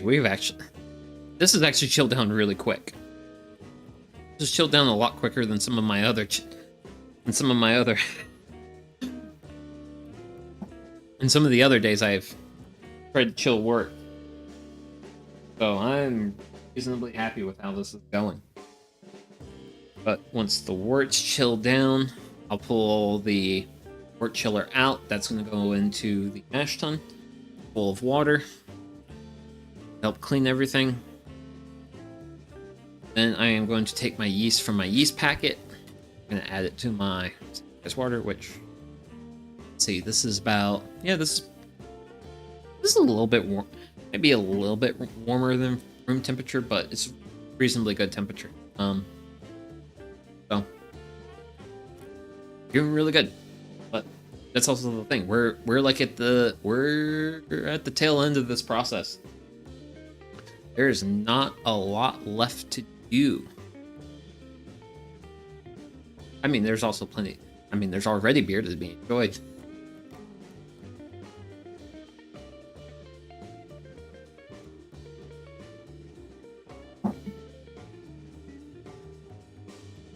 And then after this, I get to worry about what I'm gonna do for lunch. Still thinking frozen pizza though. Frozen pizza, really good. Granted, I'm happy with the fact that I've only actually taken one bathroom break today. Because usually with the amount of fluids that gets thrown around here, you usually have to take more than one.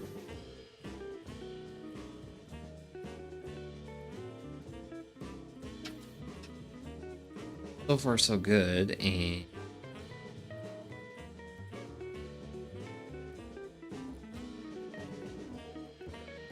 there you are. Okay, I need you. Holy smoke.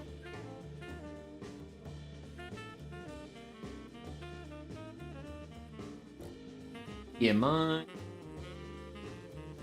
measuring cup that I was using earlier is very dirty and I need to clean it up.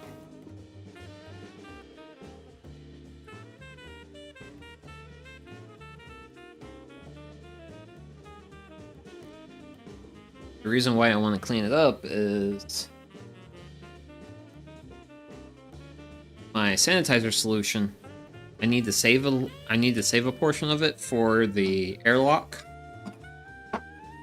So I need a somewhat clean container to pour that into. Whereas the rest of the sanitizing solution is probably going to get sent to the shell room of the driveway. Probably what's going to happen with.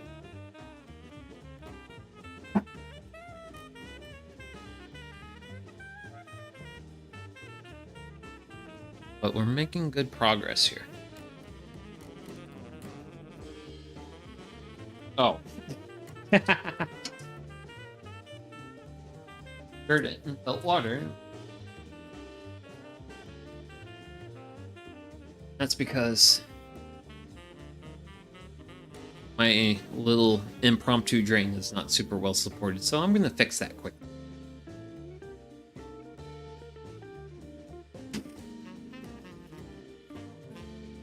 And with that, it's much supported. You just gotta love when you can just make a drain.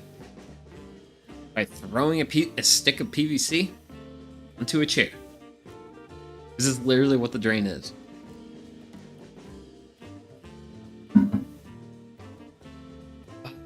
Okay. Gonna enjoy some beer. I think we're reasonably close enough. Finishing up, I can go ahead and start rehydrating my yeast. So,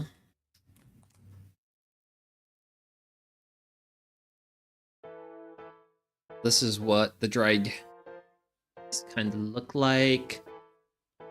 Little granular bits.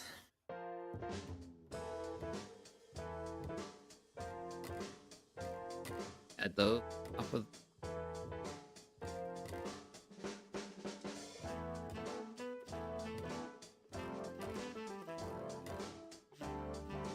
Cover it up. All this has to do. All that has to do is wait. Wait, sit, whatever. Actually, there's like an active thing happening. Probably show it. Granted, I'm also like not the best of VTuber, so why should I concern myself with trying to be the best?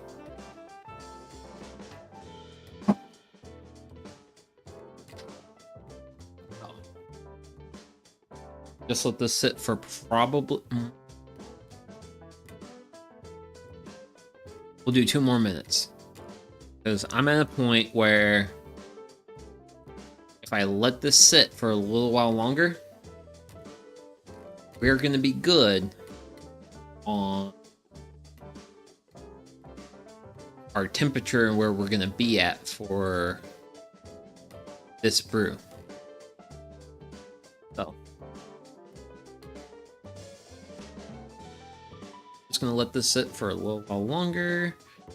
It's gonna do a thing for a little while longer, and then we can actually start we can officially make the transition from wort to beer, because all we have to do to officially have beer is to mix these two things. Mix this with this is legally beer, even though beer is a process. And then there's not going to be any alcohol in it just yet, but this is going to be the beginning of the alcohol making.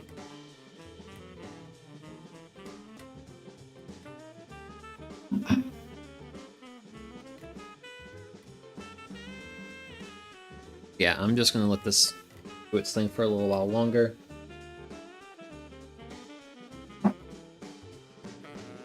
As far as like wort chilling is concerned, I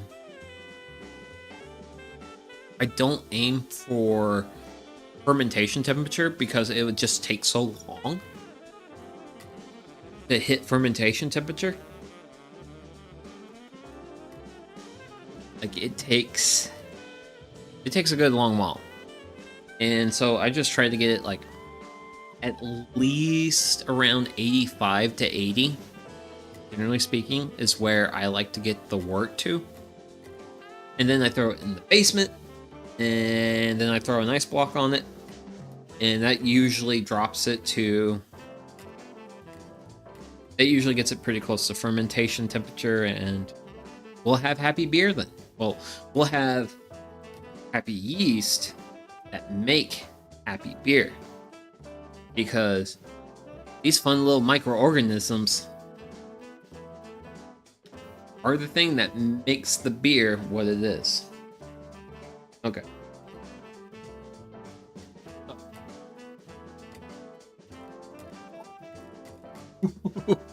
So, take the wort chiller out. Let this little bit of a drip stuff out of it. So, we have chilled here. Take my handy dandy stir stick.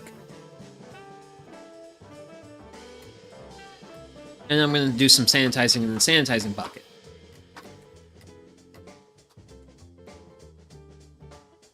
Because I'm going to do one last thing in the kettle. And my one last thing in the kettle is I'm basically just going to do like a really, really, really big stir. Technically, like large craft brewers will have what's called a whirlpool. Well, no, or a centrifuge. And what they try to do is they try to spin the wort in such a way because we threw a whole bunch of hops at this. We probably also still have a few remaining bits of floating bits of grain. We want to give it a real nice stir, and we want to concentrate all that in the center. Then with one of my containers, I sometimes use this, but I filled it with grain because not smart reasons. Fill this with sanitizer. Now I'm going to use to fill my airlock, because I need to fill my airlock after I get my beer in here.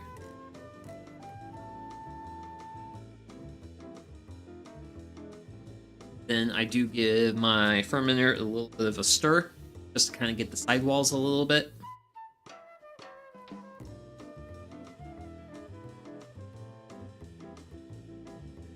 And since my mash tun is too full, I have to dump this outside.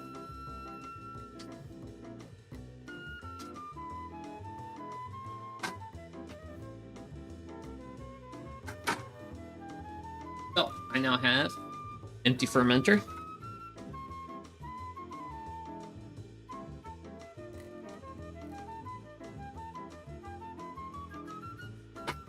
I'm now going to add my finished wort to slowly.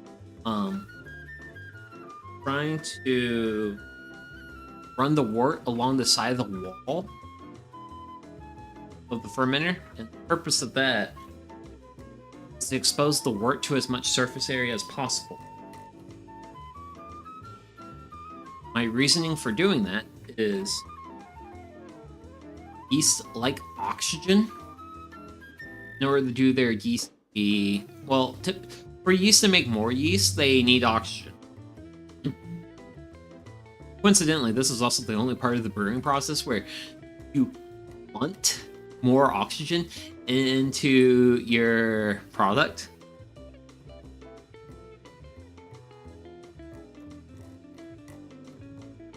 Look behind it. Try and get a foot in the handle on it, so it's my hand to drink beer.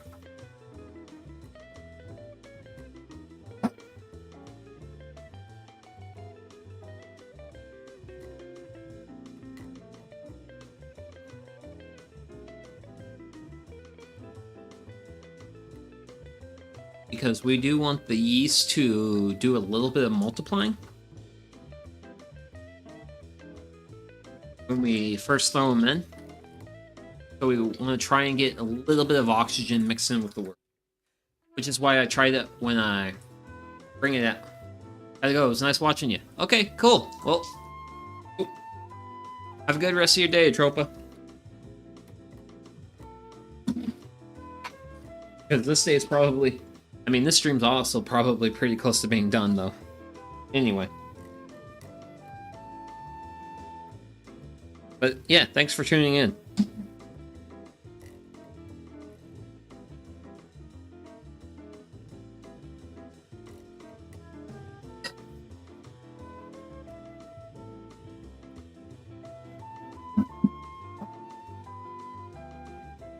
It is not going to take long for this, for all this wort to come out, though.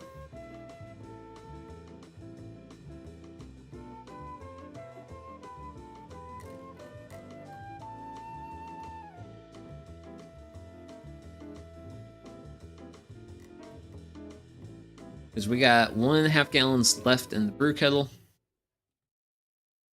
I gave my yeast my hydrated yeast stir. This is kind of what it looks like. It's kind of just looks like a slurry.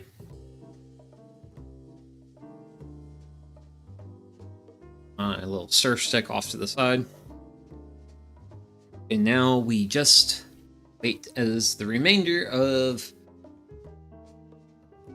wort goes into the fermenter. Because we're really...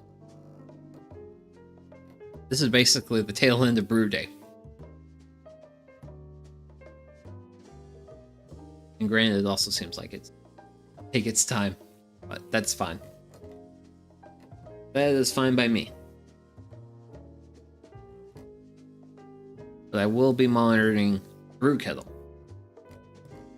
So earlier when we gave our brew kettle a nice good spin, there is going to be hops, the material center of this brew kettle. Okay, so I'm going to slowly tip it. What you're going to see in the brew kettle, starting to see it now, starting to see that massive material. That massive material is all the hops we added. You want to be really gentle with your tipping here, because we want to keep these hops in here.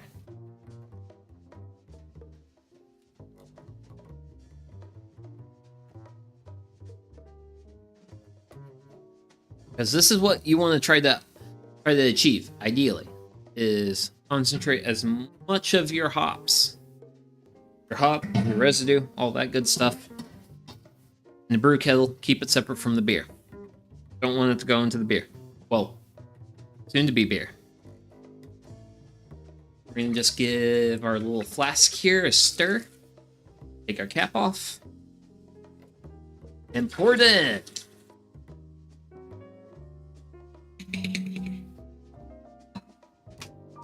This is now officially beer. Not actually beer yet because we have to let it ferment. Then we have to bottle it. And there's a little bit more of a process to it. But as far as the law's concerned, this is beer right now.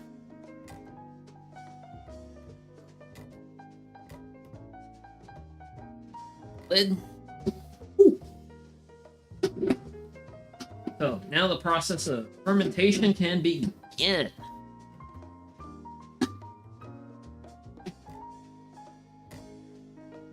So, lid goes on. Grab our handy dandy airlock.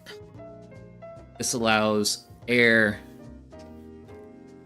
to escape, but does not let air in.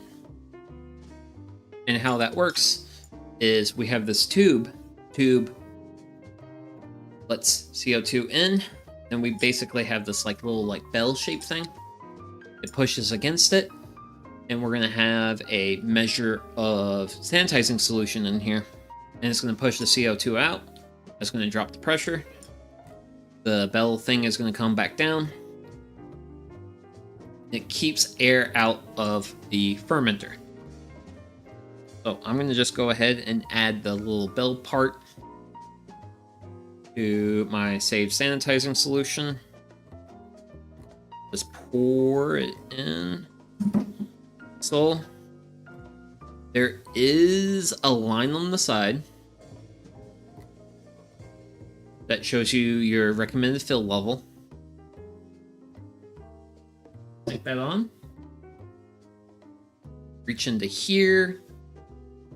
Grab the little cap. Well, little bell thing. And then there's a cap that goes on top of the airlock. And with that, this is a brew day. Except I have to clean up all these things. But past that, this is what a brew day is. So, what we started out with malt. We started out with hops that I threw my I threw the wrappers away. I probably should not have done that. Start with malt, hops, yeast, and of course, cornucopious amounts of water. And we have combined and we have used these ingredients to produce a batch of beer. It's now in here. I'm gonna probably let this ferment for about 3 weeks, give or take. And after 3 weeks, I'm going to bottle it in glass bottles like these. And then I'm gonna let it bottle condition for 2 to 3 weeks. Technically speaking, you can let it could drink it after 2 weeks, but that's a little bit soon. The flavor will not be as good as it could be. So giving it a little bit of extra time really does help with that. But yeah. So this is a brew day. We've made Oktoberfest beer.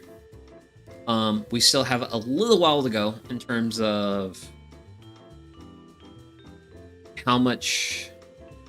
We still have a little ways to go in terms of like the process and such. But this is a brew day. This is a homebrew brew day, brewing 5 gallons of beer. So I have an absolute terrible amount of mess to clean up right now. So I do want to thank everyone out there, everyone who popped in the chat and everything. Thank you very much for tuning in today. I hope you have a great rest of your day. And for those of you in America, have a great rest of your Memorial Day. And this is Sugi Yamagawa, and hopefully I'll see... Well, I don't know. I probably should chill my next stream. When is my next stream?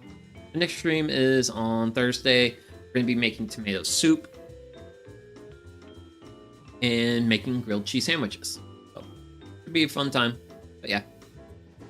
Thank you very much for tuning in.